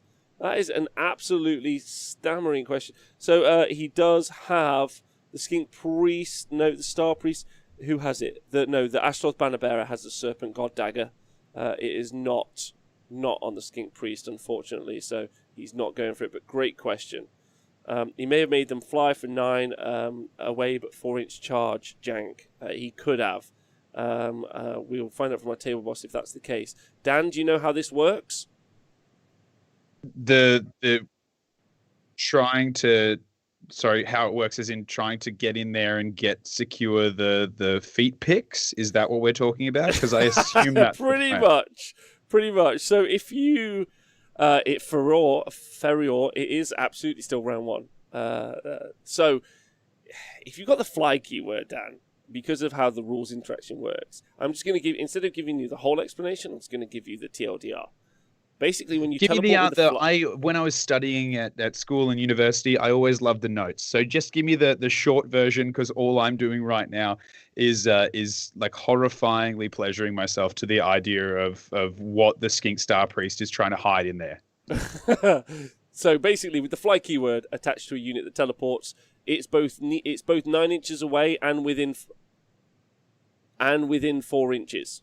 But he's not doing that right now. But you are able to teleport onto a vertical piece of terrain, and yet similarly also charge only 4 inches, even though you require a 9, because you're 9 away, if that makes sense. The requirement for the teleport is that you're 9 away, not that you don't require a 4 to charge, which is some odd wording, but that's how it works. And if anyone would like to row about it in the chat, feel free, but I'm not talking about it ever again. You should just house rule it so you can't do it. That's the easiest answer. However, look at the skink, chameleon skinks have finally landed, Dan. Here they go. They're going to get that lovely bit of cover available to those skinks because they are up there. And they are going to, looks like he's gone for this flank. So he's putting all the pressure. So Nurgle and all of the Saves Darkness have gone, here's my shield wall. And then the Seraphon have gone, cool. I'll absolutely take part in that. And they are just going to punch through everything, is their hope. They're looking to, I imagine, take out the Chaos Sorcerer Lord in a turn. Then they're looking to take out the Chaos Knights from the Skink Priests, do some significant damage into the Varaunguard, and then there's not tons of threats. And then there's still the potential of the double turn. Those Chameleon Skinks could double tap into a double turn, applying even more pressure into this midfield. So we're hearing from Mateos, that's the plan. It puts a lot of threats in there. And most importantly, it secures whatever is in the temple, Dan. It secures it. Yeah, there we go. Thanks to Fiora in the chat for doing the other TLDR. The Deep Strike Teleport requires a 3D measurement space to base, but when flying unit charge, they only measure horizontal distance. This is the bottom of one. Indeed, Colonel Cabbage. Absolutely. I don't know if Dan... I think Dan may have gone. He may be so... Oh. Yeah, I can't hear him either if he's talking. Hey, buddy. Oh, yeah. It's okay. We'll sort that out. It's not a drama. I'll crack on as time goes on. Oh, I can hear that, whatever that noise was. Can you hear me? Yeah. I can hear you. Oh, now. okay, groovy. I have no idea what happened there. I was so overwhelmed by frog thoughts that I needed a moment to myself. That's probably what it was. Oh, frog thoughts are the best thoughts. Yeah, they are. Aren't they just something that we always look forward to every morning? No, I'm sorry that I abandoned you all for a hot minute there. But it was getting a little bit too hot and steamy mentally for me here. So I needed a moment. I needed a refresh. I spritzed myself with just tadpoles, and now we're good. Yeah, it's really good. Thanks everyone for joining us live for this chat, for this show. By the way, I really appreciate it. It's great seeing you all. So yeah, let us know what you're up to. So we're finally seeing. I think we might see the end of this Seraphon movement phase now, Dan. We'll get there. You know, look, sometimes, like I said, it's about the journey, not the destination. And the journey has been from one side of the board to the other. Though, can we just for a moment look at how imposing that wall of hate is that is the Slaves to Darkness army right now? Like when you kind of zoom out and look at it, it is just this unbroken line of fury. And I won't lie, I really hope that we see priority go to them just so we can feel those charges hit home. Yeah, absolutely. So I'm with you. Let me just talk about those Chameleon Skinks and what they can do in their shooting phase. They've got 2 shots each with the dart pipes. However, if the unmodified hit roll for an attack made with the dart pipe is a 6, it inflicts a mortal wound. So that brick of 20 is doing 40 shots. 40 shots. So they should punch a bunch of mortal wounds. So first thing that's happening, the Salamanders are shooting the Varaunguard. They should be -1 to hit. Because I'm pretty certain Noel gives them -1 to hit on the general from shooting, which is quite cool. So yeah, he gave them +1 to hit, but it balances out, right? What I'm saying is they don't hit on 2s, they still hit on 3s on the Salamanders. So, but we'll see whether it doesn't matter. So the Salamanders going in, any 6s to hit. Oh, so they've done 7 damage. They powered through that dice roll in. So 2 are dead just from that Salamander shooting. Don't forget they took some wounds already from Kroak. Interested to see whether or not we actually even see the Salamanders charge in. They might not bother, Dan. I if it was me, I wouldn't be charging the Salamanders in because clearly Seraphon is setting up, crossing their fingers, toes, and everything that they possibly can cross, hoping for the double turn. You charge the Sallies in, they definitely don't survive combat with the Varaunguard, and then you've lost any bonus from that second round of shooting. I would be looking to hope for the double turn roll, charge them in on your second turn, but not commit them now. Yeah, Right, so talking about the Chameleon Skinks, who are all on top of this building, they're splitting their shots between the Chaos Sorcerer Lord. Oh wow! So Chaos Sorcerer Lord and to the Marauders that are down here. So he's only done 2 mortal wounds into the Chaos Sorcerer Lord. That's 2 in total, or just 2 into them. So that's interesting. So we'll see which one he's hitting into. Ferior in the chat is pointing out that it is only a 42% chance of a double turn. However, just to let you all in on something, when the odds aren't in your favor, lie like a mattress. And that, like the way I see it, there's a 50% chance of a double turn because there's only 2 possible outcomes. If you need a 1 in 6, like you need to roll a 6 to get something on 1 dice, yes, it might be a 1 in 6 chance, or it's 50-50. Because there's only 2 outcomes. One outcome is you get it, and one outcome is you don't. Lying to yourself is the best way to always roll absurd things in Wood Ollies, because that way you just make the dumb choices, and when they come off, you pretend like it was intentional.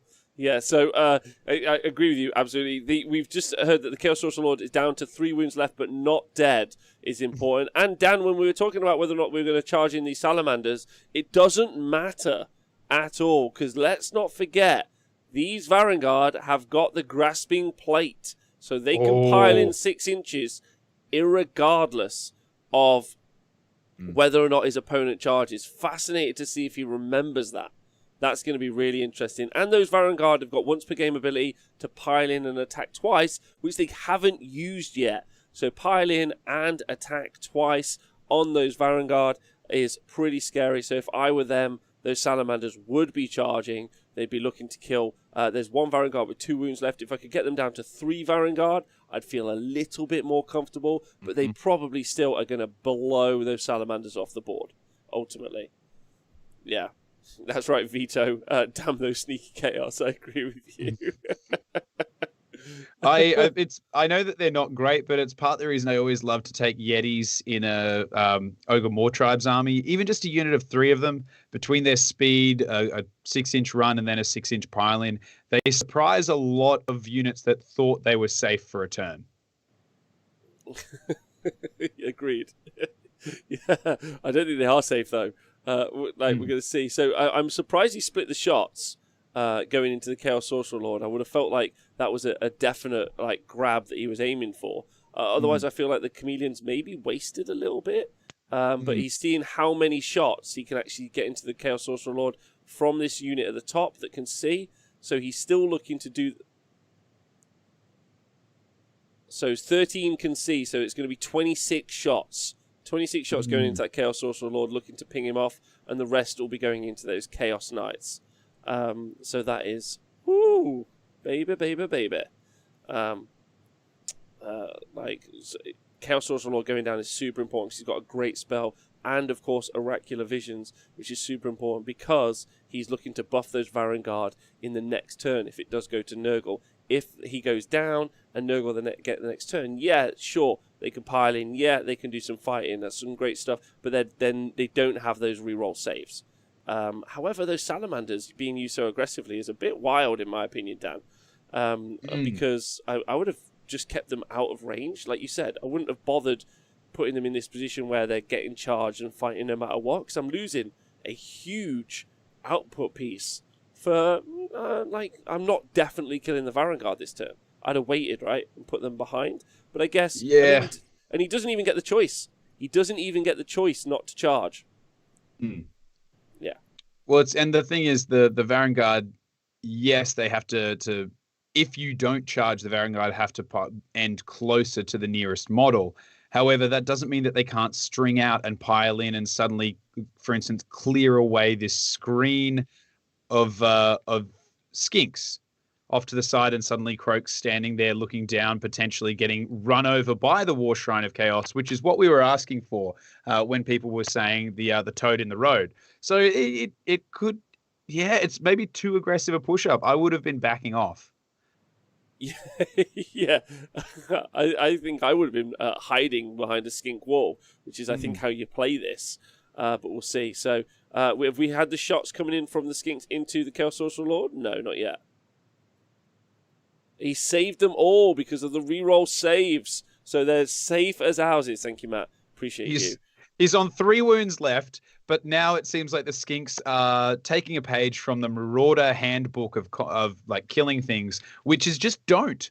Like it must be handbook page 2, like page 1, get into range of doing damage, whether by shooting or combat. And then you flick over and you're like, okay, that seems like that. And then you flick over to page 2, and page 2 is like, never finish anything you start.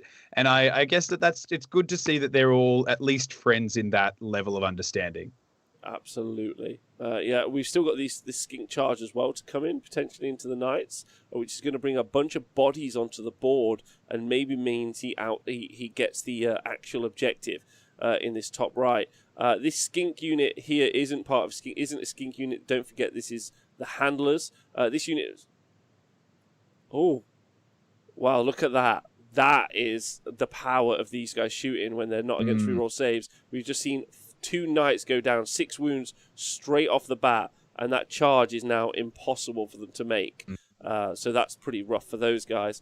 So they're not going to jump on and get the objective, but those Knights are going down pretty quick. And if the priority roll does go to Seraphon, he is... So the Salamanders are charging.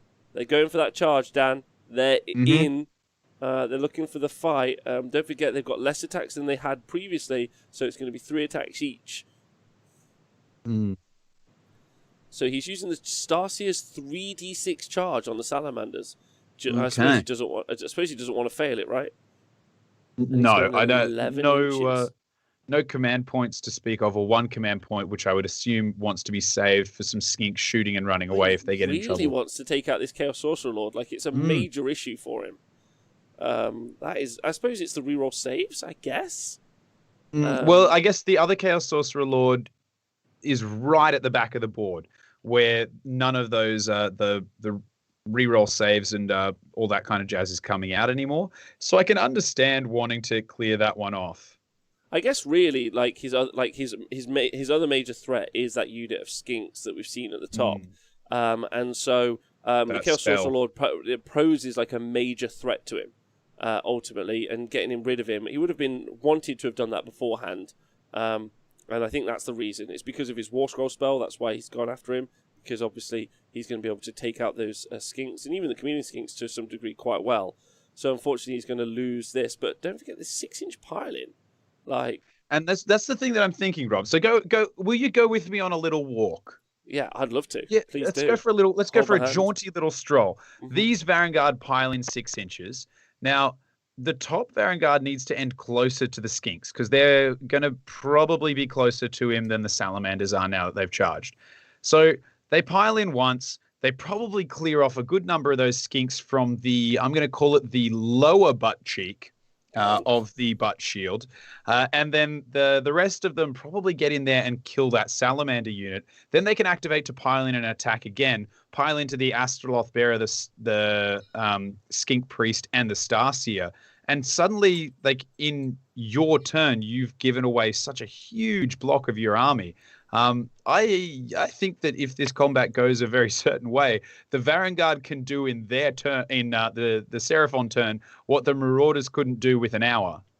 Yeah, no, I agree with you absolutely.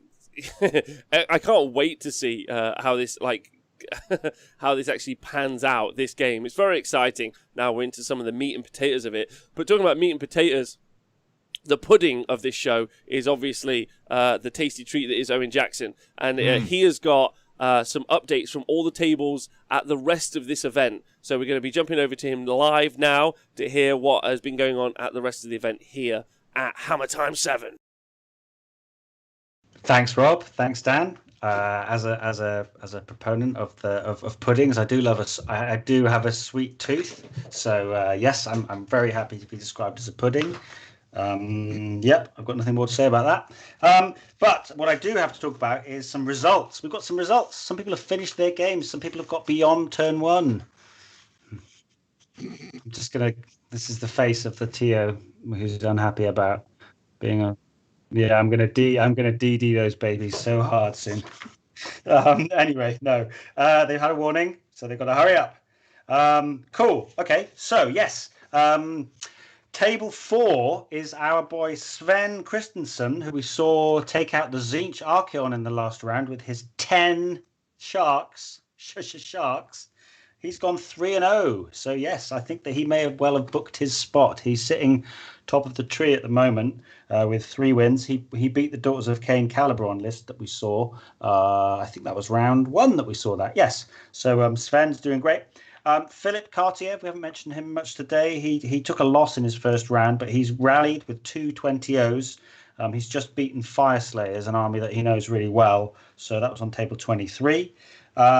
Table 19, Tom Connell. He didn't let being Bellacord for the 3rd time in a row affect him, and he managed to get a 20-0 win there. Who else have we got here? Yes, Benjamin. He managed to best Matt Mallow. Matt wasn't able to take the Sylvaneth to the heady heights that we really wanted. So yeah, Benjamin got that win with his Lumineth Realm Lords on table 12, and he might have an outside chance of sneaking into that top 8. I must say he's got a chance there. Stephen Follows dusted himself off after losing in the last round and got a 20-0 against Bogger's Big War. And then up near the top again, another player that I think may have secured his place in the finals. That's Trogdor. I know that he's used to play Khorne, but he's obviously turned to the dark side, and he's taken his Fangs of Sotek. He's got 3 wins with them. So, that was against the secret ninja Stuart McCowan, called the Sword of Judgment. His Zinch Mortals list with some... it was Host Duplicitous with Varaunguard. That went down to the Hail of Hot Fire, because... those Varaunguard, they may bounce mortal wounds back on you, but it doesn't matter if you're getting hosed from 50 feet by a load of fire-breathing lizards. So, yes, there's a story there. Another story is the 4 Leviathans, the Teenage Mutant Ninja Turtle build by Seb. They lost, unfortunately. Casper, who we had on previously with the old... Get Over Here with the Bray Shaman. He's bringing the Guild of Summoners Zinch build, and Casper won on table 22. Another Casper, amazingly, with just Nagash, Catacross, some Death Riders, and 10 Mortek Guard. He got a 20-0 against the triple Bastillodon Seraphon. So, the Danish guys are doing well today. And then finally, there was a similar story. It's on one of the lower tables, down on table 35. I've had a nice report about this game, but basically, very much like the match you're watching or trying to watch at the moment when I get out of the way. Basically, they took an hour and a half on their first turn, but not like the stream game. It was then over in 10 minutes as a Frostlord on Stonehorn just went absolutely mental. Yeah! I think he killed a unit of... He did 8 mortal wounds on the charge. Then another 4 mortal wounds with Metal Cruncher, and then he wiped out 6 Gore Grunters on his own. Yeah, so round 1 took an hour and a half. Game was over 10 minutes later. Big destruction energy. That's the report I'm getting from BDE, baby. That's the report I'm getting from Colonel Cabbage, who is I may be your man in the field, but he's my man in the field, and he's a legend for it. So big hype to Charlie and Dan who are helping me out today. Anyway, ramble. I'm going to pass you back. I'm also going to go and nudge the players and let them know that it's a 3-hour round, not a 30-hour round. And hopefully there's been some developments on the table. So back to Rob and Dan, hopefully lubricated and ready to describe some more achingly slow Warhammer. Back to you, boys. Take care. Ooh, what a lovely man. And I think we've come at that, like, that has led me to feel a small song coming on, which I hope that at home you would sing along with us. And that's Frostlord Stonehorn made a charge, E-I-E-I-O. And he just went in there and he did the job that he had to do. So very glad to hear that that big boy is doing the Lord's work in crushing things beneath its hull, because I think that's what we're about to see here. Rob, how would you describe this? Let me do my recap for anyone who joins us live since forever. If you've just joined us, welcome to round 3. We're obviously playing Total Conquest. There's the 4 objectives, as you can see. We had a Fangs of Sotek list, 3 Salamanders, 40 Skinks, 20 Chameleon Skinks, a cast of Skink characters and Kroak, versus the Slaves to Darkness, Knights of the Empty Throne list, 6 Varaunguard, all marked Nurgle in a Plague Touch warband. First turn went to the Slaves to Darkness. Well, they took the turn because they were a 2-drop.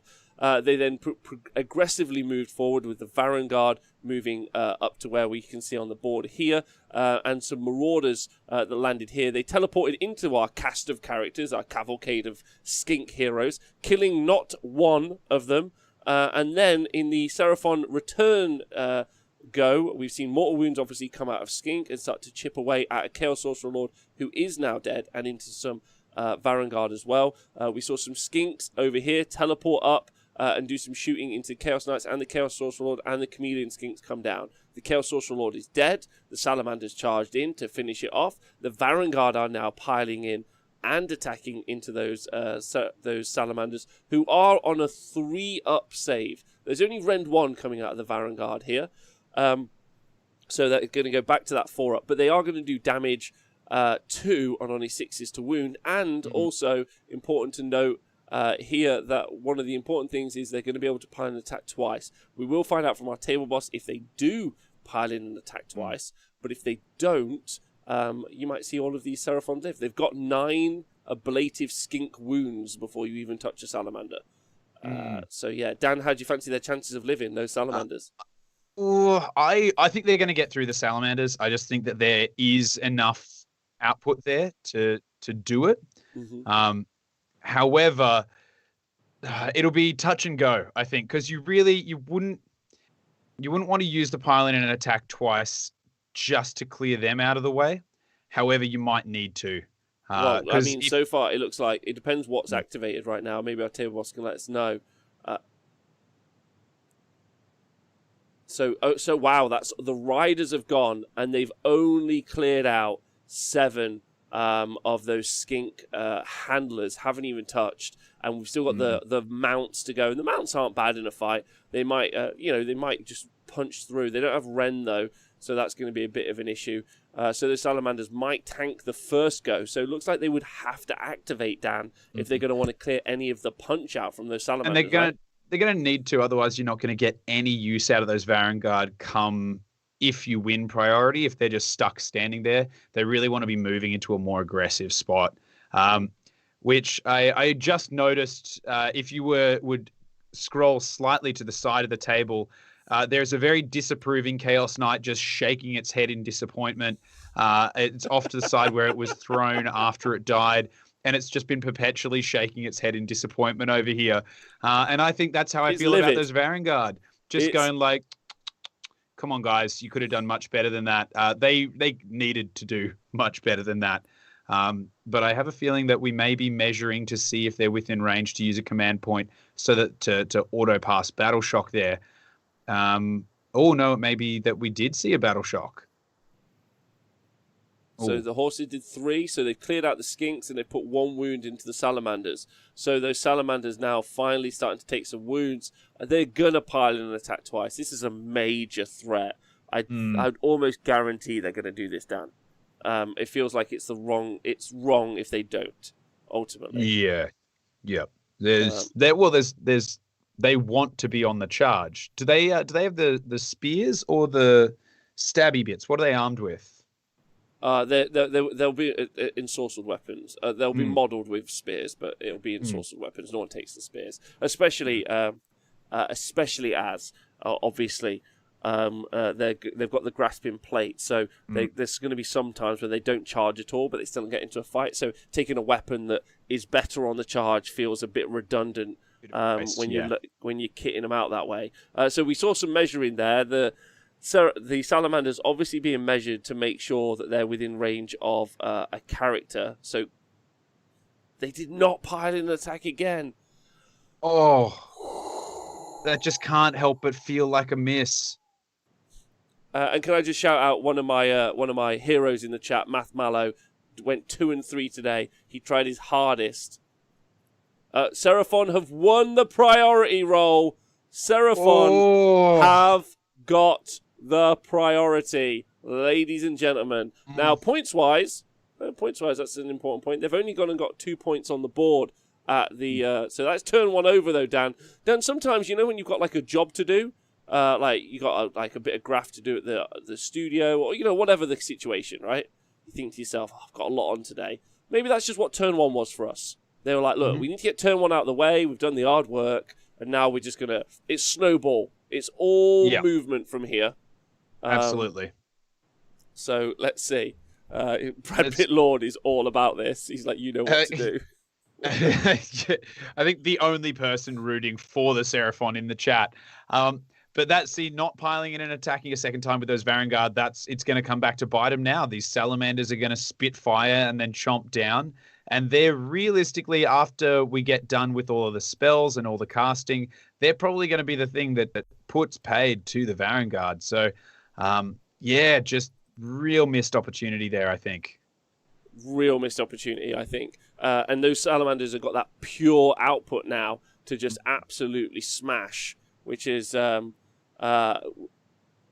so Seraphon casted Geminids, bound Geminids of all spells as well. Oh, God almighty. Yeah. Yeah, I agree with you, Dwarf Penguin. I can't imagine a reason why we didn't see those guys pile and attack twice.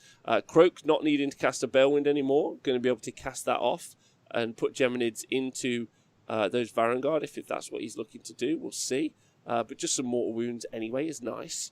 They're going to ignore spell effects on a 5-up, so that's pretty important to see that cast. The Chameleon Skinks have got some more shooting here. Now they can move, Dan, very aggressively into this part of the board now. But that's still only half the objectives they're going to be owning. If they can even punch through these Varaunguard. I mean, they've got a lot of attacks to come through. I'm not going to dispute that. They've got a lot of attacks that they can push into those Varaunguard. Is that going to be enough? Who knows? They're going to need to get the -1 spell save off as well, which they got off last time, but they didn't get off this time. So those Varaunguard are back to a 2-up armor save, unless they get the -1 spell off from the Starseer here. So he's going to need to make a unit So they ignored the mortal wounds from Geminids and the minus to hit. And then, so that -1 save coming out of the Starseer is a big deal, Dan. Really big. Okay, so we're now seeing some mortal wounds. Oh, no, it's mortal wounds coming from Geminids.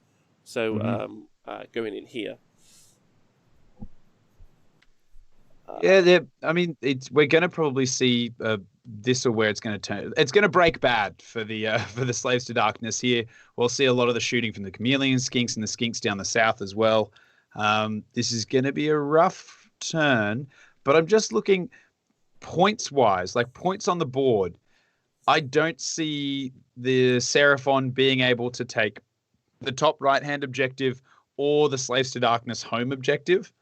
So I don't see them going up in points this turn. And I like the other thing that we do need to think about, and not that I would ever encourage people to think about it like play style wise, but this game has taken time. So they might only get a turn 2 out. They've only got 45 minutes left. I know. So they need to be thinking about like where they're going to get those points. And I actually don't see Seraphon being able to get the points in the turn time. Hold on, Dan. Can I just, I absolutely hear you, but can we just quickly jump to Owen for a second, just to see what he thinks of being able to tell a Seraphon player dies down? Let me just get a quick picture.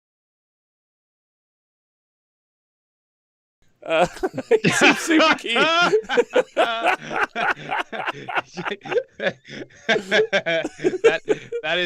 that is the enthused eyes of someone who just wants to see some tadpoles just go home and think about what they've done. Yeah, he seems keen on that one. Seems very keen.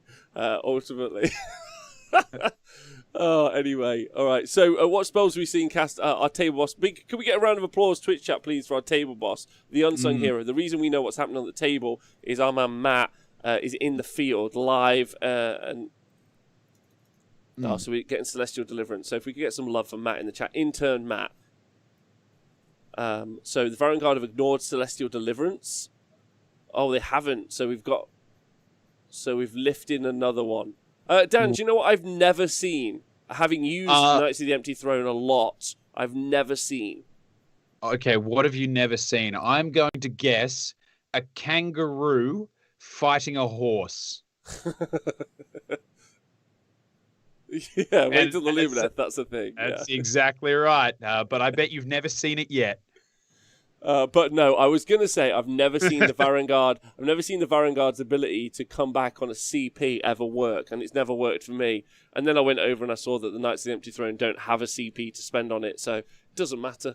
Oh, yeah, it doesn't matter. Right, so we're getting +1 to hit on the Salamanders, so they'll be hitting on 2s now. We're up to 4. We're up to 3 CP for the Fangs of Sotek list here, the Seraphon list. They are. See, this is again talking about missing the mark with that pile in and attack twice, and maybe there was a grand strategy behind it. Somebody pointed out that may have been hoping for the double turn, retreat them out, pile into that first bum shield of Skinks, and then pile in again to kill Kroak and the Starseer, which again are a great strategy. But what it didn't account for is the fact that if you lose the double turn, there is a chance that you can see those Varaunguard lifted without ever having used it. And it's honestly one of the hard things to do when you get up to that top tier kind of level, is when you're trying to make your decisions about when to pull the trigger on certain once per game abilities or strategies, but not getting so caught up in the right timing of it that you're not thinking about the fact that you might lose your opportunity, or how you would completely lose the opportunity to use it. Yeah, I can't think of a reason that the Varaunguard did not pile and attack twice into these Salamanders. I can't think of a reason at all. I'd have wanted to clear them. They're a major threat, and this is perfect. And ultimately, what else are they going to want to go through? Yeah, I guess maybe he's saving it because he wants to go through all the Skinks one turn. Do you know what I mean? He's like, oh, that needs to be a major focus of mine. Now, important point, Skink Starseer did not get off -1 save onto the Varaunguard. Did not. So they are now on a 2-up re-rolling save. So they are much more survivable than they were previously. So yeah, that's a positive for him. So that starts in not getting that spell off. I think maybe he put +1 save on someone? No. So we're seeing. Do you know what? We're still going through Kroak spells. So maybe we haven't seen the Starseer try and cast it. We'll see. I don't think we have. We're still doing. So we're just doing Comet's Call now. Did we just do all the deliverances? Sorry, all the celestial deliverances. I think we did. Okay, so we saw a Chaos Knight die. We saw 5 wounds done to the War Shrine. From Celestial Deliverance, and now we're seeing Comet's Call also going down again, looking to do some more wounds into these. I think we're going to see the Sorcerer Lord. Okay, so rolled a double 1 on the -1 to save spell on the Varaunguard, so they are definitely 2+ re-rolling right now. They're as tanky as they can get, which is super good. So they're going to survive this, I think. The power of that prayer as well. That Chaos War Shrine. Now, they're not going to get reroll saves next turn, and actually, if that Chaos War Shrine can get murdered by any of the Skink shooting, he's also going to lose the +1 save, and he's also going to lose the reroll wound. So, interesting watching the Seraphon player, Dan, take out all of the support pieces, right? Yeah, and that's where we saw a lot of time and energy invested into what was the force multiplier for those Varaunguard, and it's you look at the buffs that we're seeing on a lot of it, and they're going to disappear at the next turn with no chance of bringing it back. Yeah, agreed. Thanks to Harrylicious for subscribing. Thanks to everyone who subscribes to the Honest Wargamer or joins us on Patreon. We weren't able to do this without you, so our sponsors are you fuckers. Yeah. Now, we should actually, do you know what? We should have people can send videos in and go like, and now, a word from our sponsor. And it's just a dude who's like, all right, name's Dave, really like the show. Thanks for listening. Yeah, actually, maybe we should do that. Just cut to, and then one day what I'd love is just, when we're like, oh, what do we want to see? Who do we want to see win? And then just flick through, because then you get to hear the problem with the chat is that we can assume the venom in your voice when you say that you hate Skinks. But I would love to personally see a short video of you describing to me the furor and the rage that you have for them. So maybe that's a good way to go as well, just to get the data out there on how people feel because obviously Feel. like the logical data we don't have, but the emotional data, that's what I want to know about. It will work for me. Right, Chameleon Skink's Yeah. moving on to the objective now. So we are into the movement phase. We've got all the buffs off that we're going to get off here. We've got I think we've got +1 to hit and reroll 1s to hit on the salamanders is I think what we've got going on. We might also have reroll 1s to save. This unit of skinks here though is not buffed up. So they got none of the buffs. We've got the mortal wounds on 6s coming in from the chameleon skinks. So it's like that's what we're seeing here, and then of course this little skink star priest is there to make sure that he can buff them, and also so that he can use that Fangs of Sotek command ability. But Dan, if the Varaunguard don't go down, they're going to ignore that. But I mean, they've lost 2 already. You know, if they lose another 2, that unit pretty much loses its veracity as a threat. Really. Yeah. And they're going to get shot and then chomped by the very angry salamanders. They're going to get shot by, I would imagine, now that the buff piece, all of the hate that was pointed at the buff piece is going to go onto the Varaunguard and the knights, because the war shrine back there was a good target to take out the buff piece when it had units to buff. Now you're at the point where you can take out the things and just leave this thing impotently flailing around in the backfield, and I reckon that's what we're going to see in this turn. I think I agree with you absolutely. So yeah, there's someone asked in the chat, and a Brooks said a Varaunguard good outside Slaves of Darkness. They normally are most favoured inside this Knights of the Empty Throne sub-faction. However, there are some people at the event taking them. I've seen them included in a bunch of weird lists recently. In fact, Meermouse put one inside a Skaven list, which I still to this day do not understand. But like, well, and it's been pointed out by Kalaru there. Usually they're good, but they need a crazy amount of buffs to get their points out of them, which is why you see them in Slaves to Darkness. It's not that they are okay on their own, but to get bash for bucks when you're paying for them in your list, they need so many support pieces, or at least a good handful on them. If we're talking about the support pieces applied here, is a Chaos War Shrine and a Chaos Sorcerer Lord applied into this unit here. And the reason that they're so strong is because they're heroes with an artifact in Slaves to Darkness, so they're probably overcosted in other factions. However, if you made them any cheaper, they'd be terrifying inside Knights of the Empty Throne, and they're already good inside it. So yeah, I think it's pretty good. They're no spiders with flingers. That's a good point. They're close to spiders with flingers, but no one can ever reach. But nothing's ever going to match that for efficiency. Unfortunately, spiders with flingers is forever going to be the most efficient. So we're it's their world, and we're living in it realistically. It's true. Listen, Dan, if that unit of knights drops now, so these knights up here. And drops off the board, and the Varaunguard is significantly wounded. There's not loads left really for the Slaves to Darkness force ultimately in what they can where they can project power. Now the Chaos War Shrines are actually quite good in a fight. They might take out 10 of these skinks. They can kind of battle it out, which I think is quite fun. And these Chaos Knights could leave their objective and womp across the board. But the problem is that global teleport. Oh, here we go, Dan. 40 skinks teleporting. They are not getting involved at the top there, and instead they are getting involved in the bottom, looking to take out this other objective as well. He feels comfortable with 20 skinks against these Varaunguard, which I think is quite interesting. These Marauders, are they still there? Yeah, I think they are. I think there's still like 6 of them or something that have survived. And they're just, I assume, in my head, Marauders are like drunken frat bros.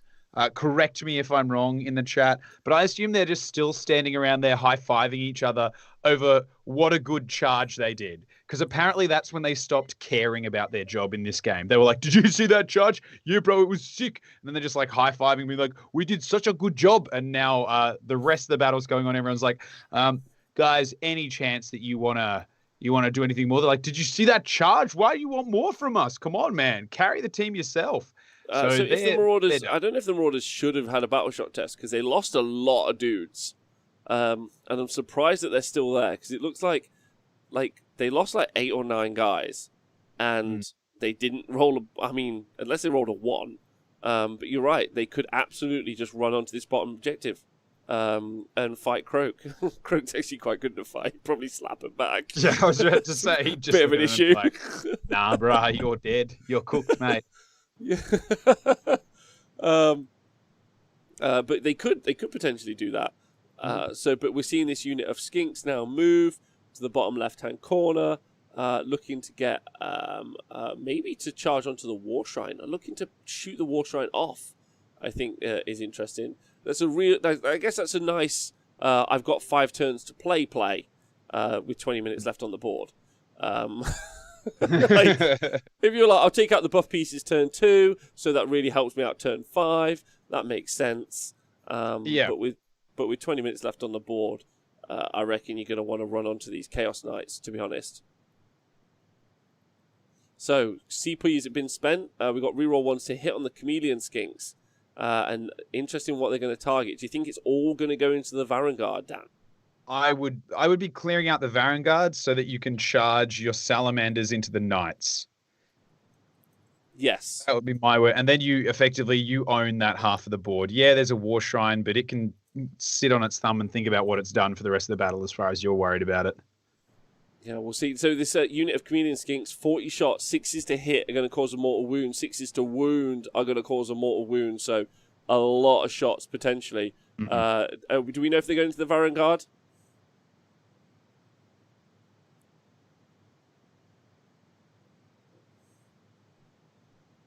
So we'll see. So they're re-rolling 1s.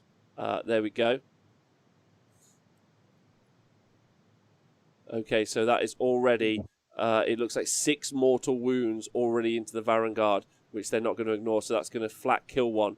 Then any of these 6s that we see, so that's another 3 mortal wounds. That's 9 mortal wounds into the Varaunguard. And then they've got a 2+ rerollable save on these. So probably just reroll that 1. It's almost certainly just going to be the... So that's 11.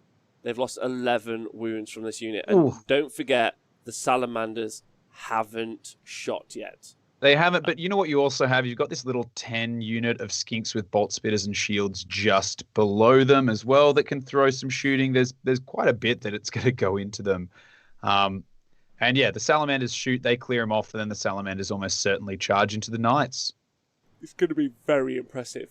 It's going to be very, very impressive. It's almost like Salamanders are really good, Rob. Yeah. They're going to be... yeah, look at this. We talked... So they shot off 2, and 1's got 4 wounds left. And now we've got the Salamanders to shoot in as well. That's 12 attacks coming from these Salamanders. Any 6s to hit is going to be D3 mortal wounds. Still no CP left for the Slaves to Darkness force.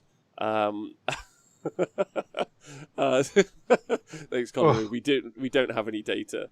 I like that we're the ones getting this end of it. Yeah, I know. Okay, so here we go. So the Salamander's got no 6s to hit. That's massive. And they only got 3 wounds through -2. So, okay. Oh, 6 damage? Is that the 6 damage? That's not going to be enough, though. I think there's going to be 1 left on 1, possibly. To be fair, the Sallies are 10 points more than Varaunguard. Oh, no, they're 280 for... No, it's 330 for 3 Salamanders. It's 280. 50 points difference now between 3 Varaunguard and the Salamanders. I take the Salamanders forever. And don't forget, we've still got combat. So that 1 Varaunguard, he's about to get slapped by those Salamanders in close combat as well, Dan. So I'm pretty certain that's... So 20 Chameleon Skinks and 3 Salamanders have gone through a 2-up armor save, re-rollable brick of wounds. It's like It's just, you know what? There's no words even if you're not watching, if you're just listening to this somehow, there's not much that we need to say about that. There's just a feeling, and it's the feeling of an I got a exasperation feeling. front. Ooh, data's never gonna come. Anyway, so now we're going to get these old chameleon skinks with the bolt spears shooting into the war shrine, it seems, and then probably looking to make the long bomb charge into the knights. I would say looking to cap the board. I think it's going to be very strong. So we'll see this Chaos War Shrine as of yet unwounded. The other Chaos War Shrine we see on the board has got 7 wounds left. So lots to that could go down eventually. But some of the major threats, obviously that Varaunguard unit taken out completely. And the Marauders, another major threat, still just hanging out in this forest, forgotten about. Just marauding, just having a bit of a maraud. Just they're like, oh, what are you up to? Like, we're just standing, gonna do a 6 stand. Like, oh, great. Do you wanna maybe do a chop? And they're like, nah, we did a run, and that was good. And now we're just standing. That's our new thing. And you're like, okay, cool. We'd love to see anything more from you, but again, not going to tell you how to do your job. So we done. Oh, so we only did 1 wound to the War Shrine, and then we're seeing loads of shots going into the Chaos Knights as well. So looking to just whittle down these back objectives, which I think is scary. If I was an Iron Golem in this situation, Dan, yeah, go on. I'd be looking for the board edge. If I was an Iron Golem right now, I'm going that because they saw their powerful force of the best of the best just rampaging forward, and it's like, yeah, sweet, this is awesome. You know what? It's not the most glorious job, but we got a real important job to do back here. And then just as things went past the horizon, they heard a lot of screams and just saw a lot of bits flying into the air, most of it on fire, some of it poisoned. And they're like, yeah, hey, did we leave the stove on? They're like, we absolutely left the stove on. Let's 86 out of here and go and check in. 16 inches. Oh, did they get buffed up beforehand? Mm-hmm. Where's the character to buff them? The skinks are dropping the Starseer there, of course. 16-inch charge. So they've just rolled a 3d6-inch charge, having just killed 2 Chaos Knights from just their unbuffed shooting attack.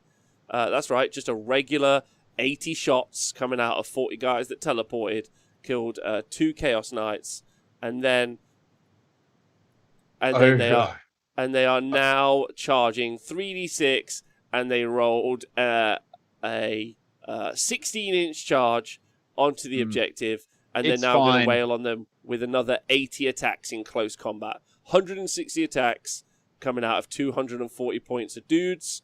There we go. They're on that objective. It's pretty good a chance that those Chaos Knights won't be able to necessarily slap enough back, or any, actually.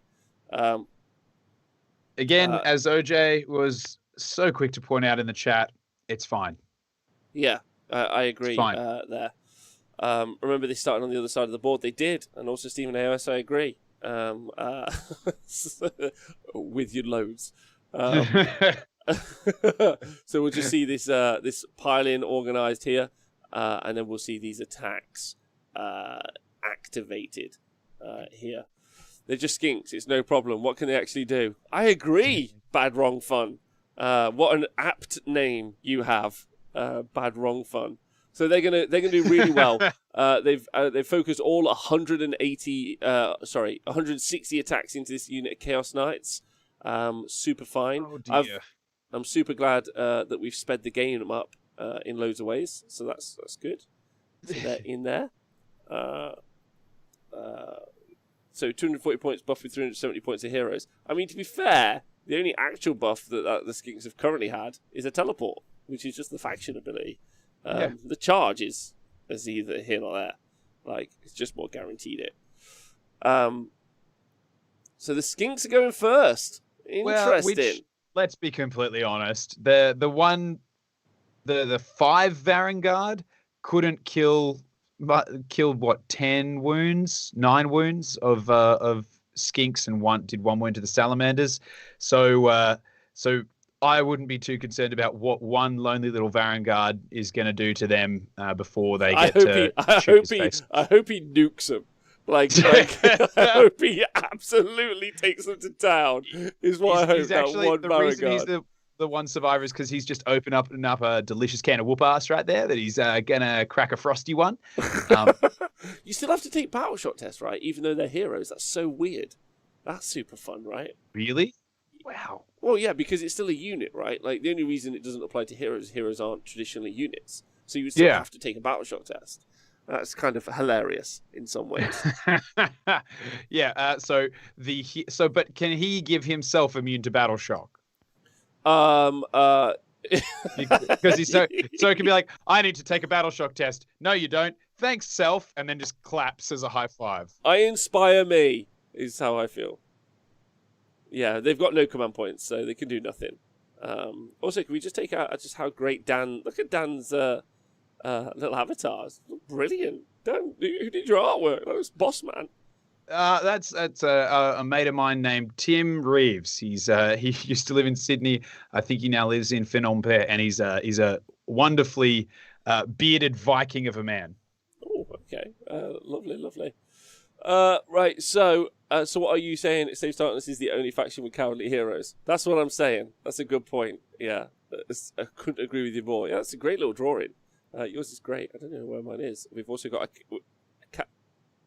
Is this Matt's? This is clearly Matt's because he's a cowboy bebop weeb. Although I don't. Wait, who's your guy? Matt is the pants. Can't find him. It doesn't matter. Yeah, if anyone's ever interested and wants to take let me see if I can grab his Instagram because he does really cool, interesting little bits and pieces of art. Where is he? Where are you? It's on Instagram. He's Vexilakh, Vexilakh, and he does kind of like neon style art and things like that. And I'm a moth that's attracted to bright colors, so he kind of grabbed me there. Oh, nice. Okay, you guys check that if you want to go check it out. And if we get the chance to include it in the show notes, we will, obviously. Right, so these charges have gone in, and it looks like the Skinks are still trying to pile in. It's pretty over Tavi Gain for the Slaves to Darkness. I would agree with that wholeheartedly. I mean, they've still got the useless armor to Chaos Dwarf at the back, just in case they need some support. Listen, if I was that Chaos Dwarf right now, I've just spent hours smithing Varaunguard armor, all sorts of goodness, right? Days, maybe even, I've worked at the Forge. I've slapped it on, some Chaos Knights, and a bunch of other fellas. They've all run forward. Then all I've seen is just arrows and bolts. Can we talk about bolt spitters for a second? You're full on plate armor, head to toe. Your horse is covered in armor, and then they're like, "What killed them?" It's like a bunch of lads doing this. No, a dart. Oh, okay. Was it like blown at you by like some esoteric cosmic wind from the mouth of a god? Was the point on the dart 3 feet long? Was it effectively a bolt thrower that was just in the hands of a gigantic magma droth? It's like, no, possibly the smallest creature in the mortal realms with the tiniest lungs. Let's remember they're amphibian, right? So tiny lungs, when we come down to it, somehow had the breath support. They've just got powerful diaphragms to hoik a dart so hard it punched through all my armor. I'd be like, yeah, let's just go home. Yeah, also, as pointed out, lips. Lacking in the lip department as well. Anyway, let's not get into the science of the That's a good point, Colonel Cabbage. They aim for the eyes. That makes sense. That's the funnier part is that a bolt spitter is 16-inch range, which is the lungs of an amphibian, tiny thing. But a carbines from frigates, a 12-inch range.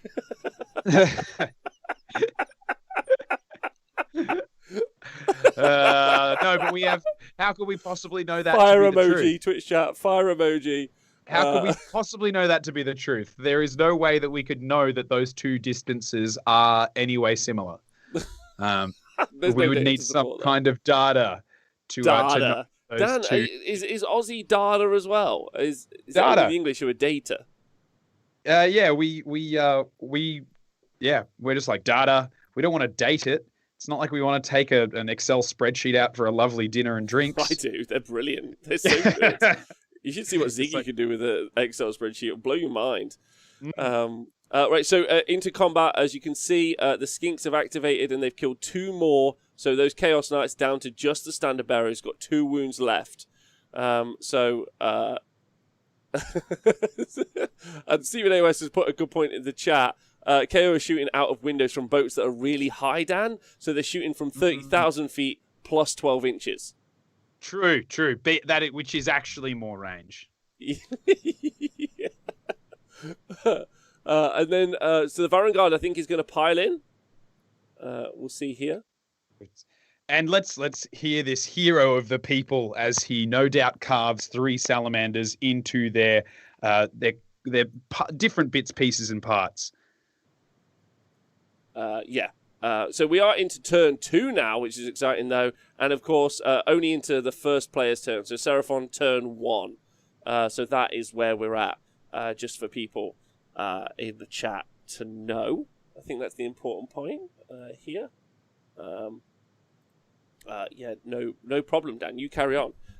It's the top of turn 2. Yeah, just in case anyone wasn't certain about that.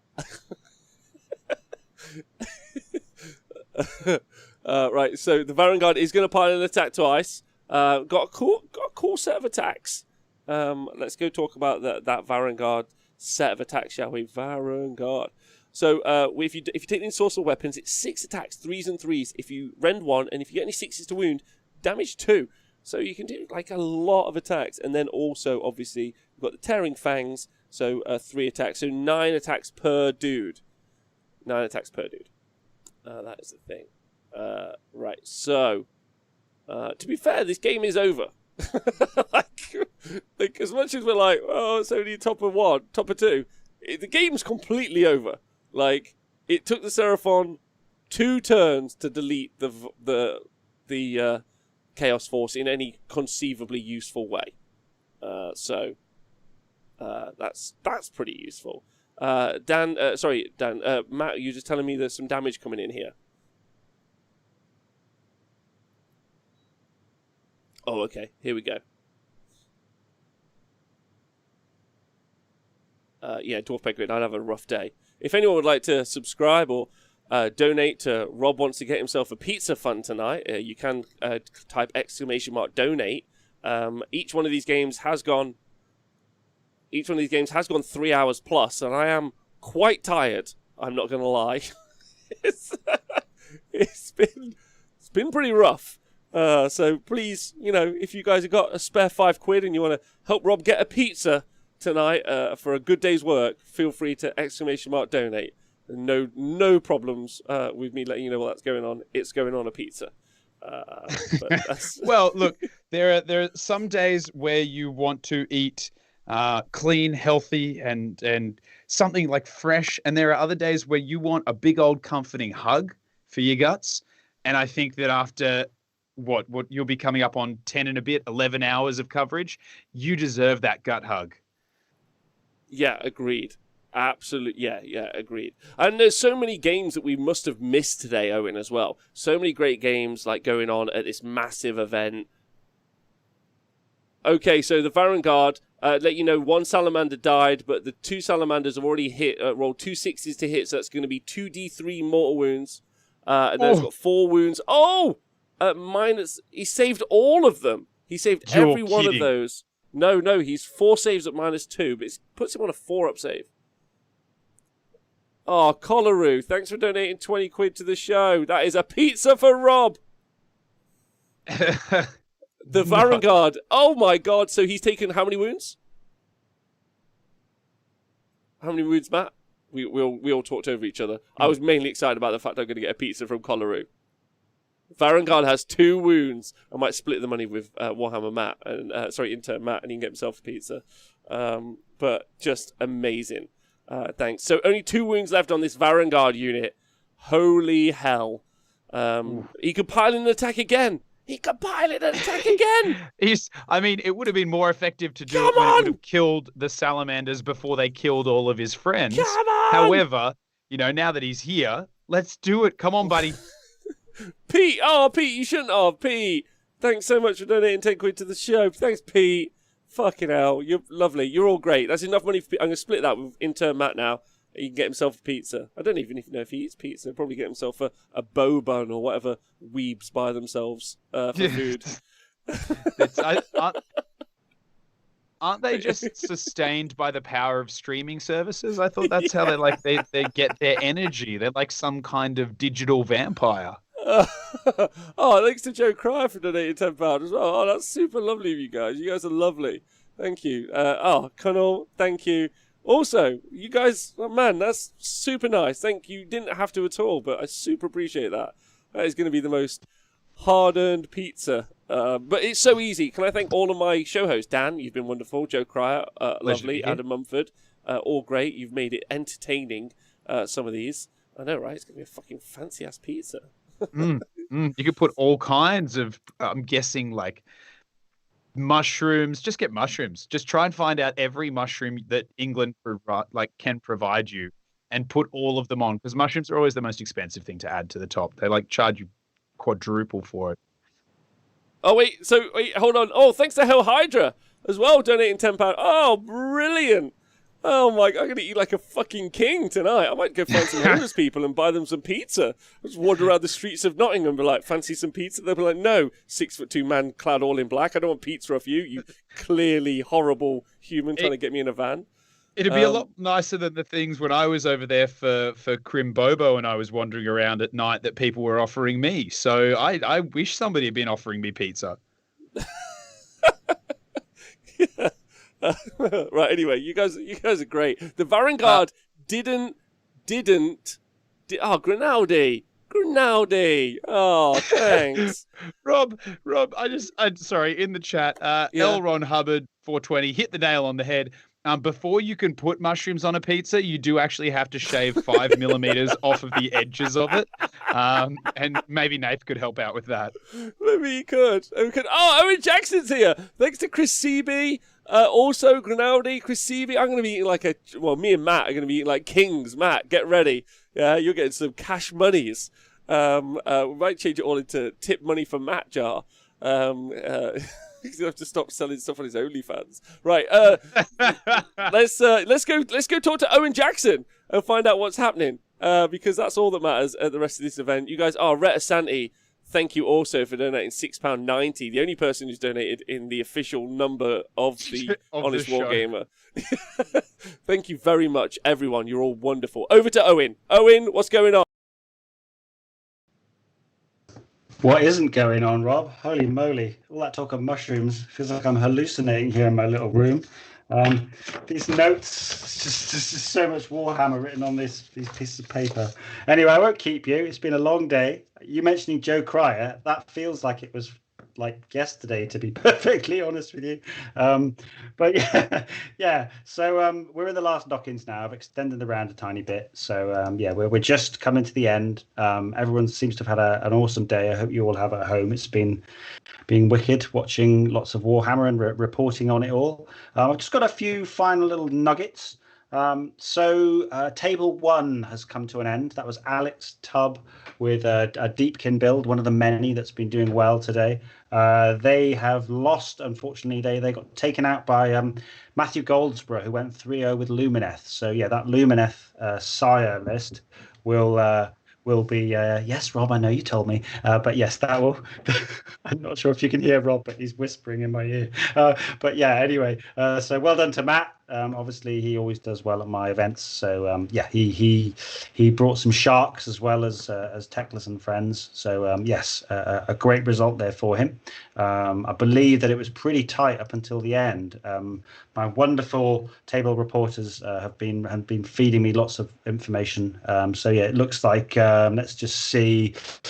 Close game on table 1 with Matt G with his Lumineth Realm Lords versus Tubbs Deepkin. Matt had good board presence. allowing his magic to control the board, but there are a few key pieces left on the Deepkin side, so it should be an interesting finish. And yeah, he basically, Matt G has taken it after 2 sharks out of a unit of 3, ran to battle shock with the -2 bravery debuff from Voice Mountain, and he rolled a 5.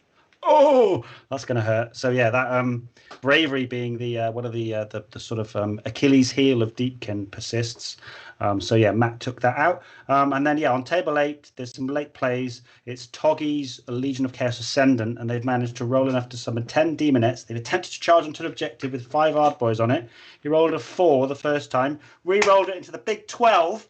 That's like an Orc-man play. Toggy is likely to get at least 2 objectives this turn, so the game is continuing to swing all over the place. Down to the wire against Orc-man.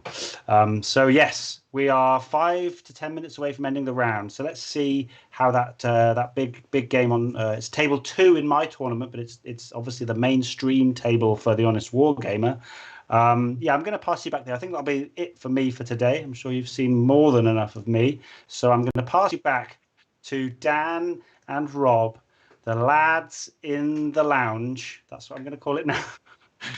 And they're going to bring you the end of the Seraphon to Slaves to Darkness. So over and out, boys. See you soon. Let's take a moment to remember that Owen does all of this off his own back just for the community. Organised the largest Age of Sigmar event of 2021 from his lounge / bedroom / wherever the fuck he is, and he's a legend. So if we could all give it up for Owen all the time. The meme is real because he is an amazing human being. Back to this game, it's Dan unsupervised, another amazing human being. Dan, catch us up. What the hell has been going on? Okay, so I know what you're thinking is that look at this board, look at this photograph. Every time I do, it makes me laugh. And that we started out with Slaves to Darkness, Knights of the Empty Throne list, going up against Fangs with Sotek, Kroak and Friends with Skinks, a big block of 20 chameleon skinks and some salamanders, just the who's who in the zoo of the Seraphon army. And it pretty much went roughly as anticipated. There was a bit of a failure to launch when it came to the Marauders, which marauded. And well, no, the failure wasn't in the launching. It was in sticking the landing. They flew too close to the sun, couldn't do the damage, and ended up paying the price in their own blood. And then since then, we've just seen a very aggressive turn 1 from the Slaves to Darkness be ground back by the Seraphon to a point where there's not that much left on the board. There is a dickhead Chaos Dwarf single one up the back of the board that we don't really worry about. But realistically, this game is all over bar the shouting in regards to Kroak just once again showing his superiority. Now, he must be doing it in a very subtle way because he's managed to avoid any problems with the authorities in his performance. He seems to be, it's like a high performance vehicle that's always speeding, but just always misses the red camera lights. That's why there's no data on how powerful or much he's speeding. And he knows he's got a scanner. He's got a radar scanner. Anytime a QA tester or anything like that is anywhere near it, he just slows right down. Look at this power play. Look at this. The Chaos War Shrine is going in officially. Important points also, Dan. The Chaos Marauders forgot that they were dead, and they finally ran away. Oh, good. Yeah. They've just been chilling there for a little while. They're like, oh, hey, did we die ages ago? Like, yeah, we totally did.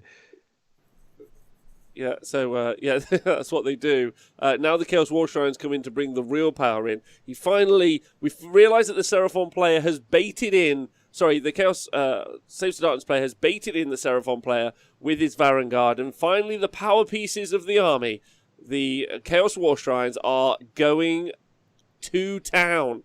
That's what they're going to do. Here we go. Not forgetting, obviously, there's -1 attacks because of the Geminids here. And then we've got this one Chaos War Shrine. He thought, what 5 Chaos Knights can't do, I definitely can do to 40 Skinks. Or is he going to try and punch through these 10 Skinks and get into Kroak? We have no data to suggest how this would go, but I'm going to say definitely they've won the game. They've ignored the Chaos War Shrines, and they probably are going to take the whole tournament outright here.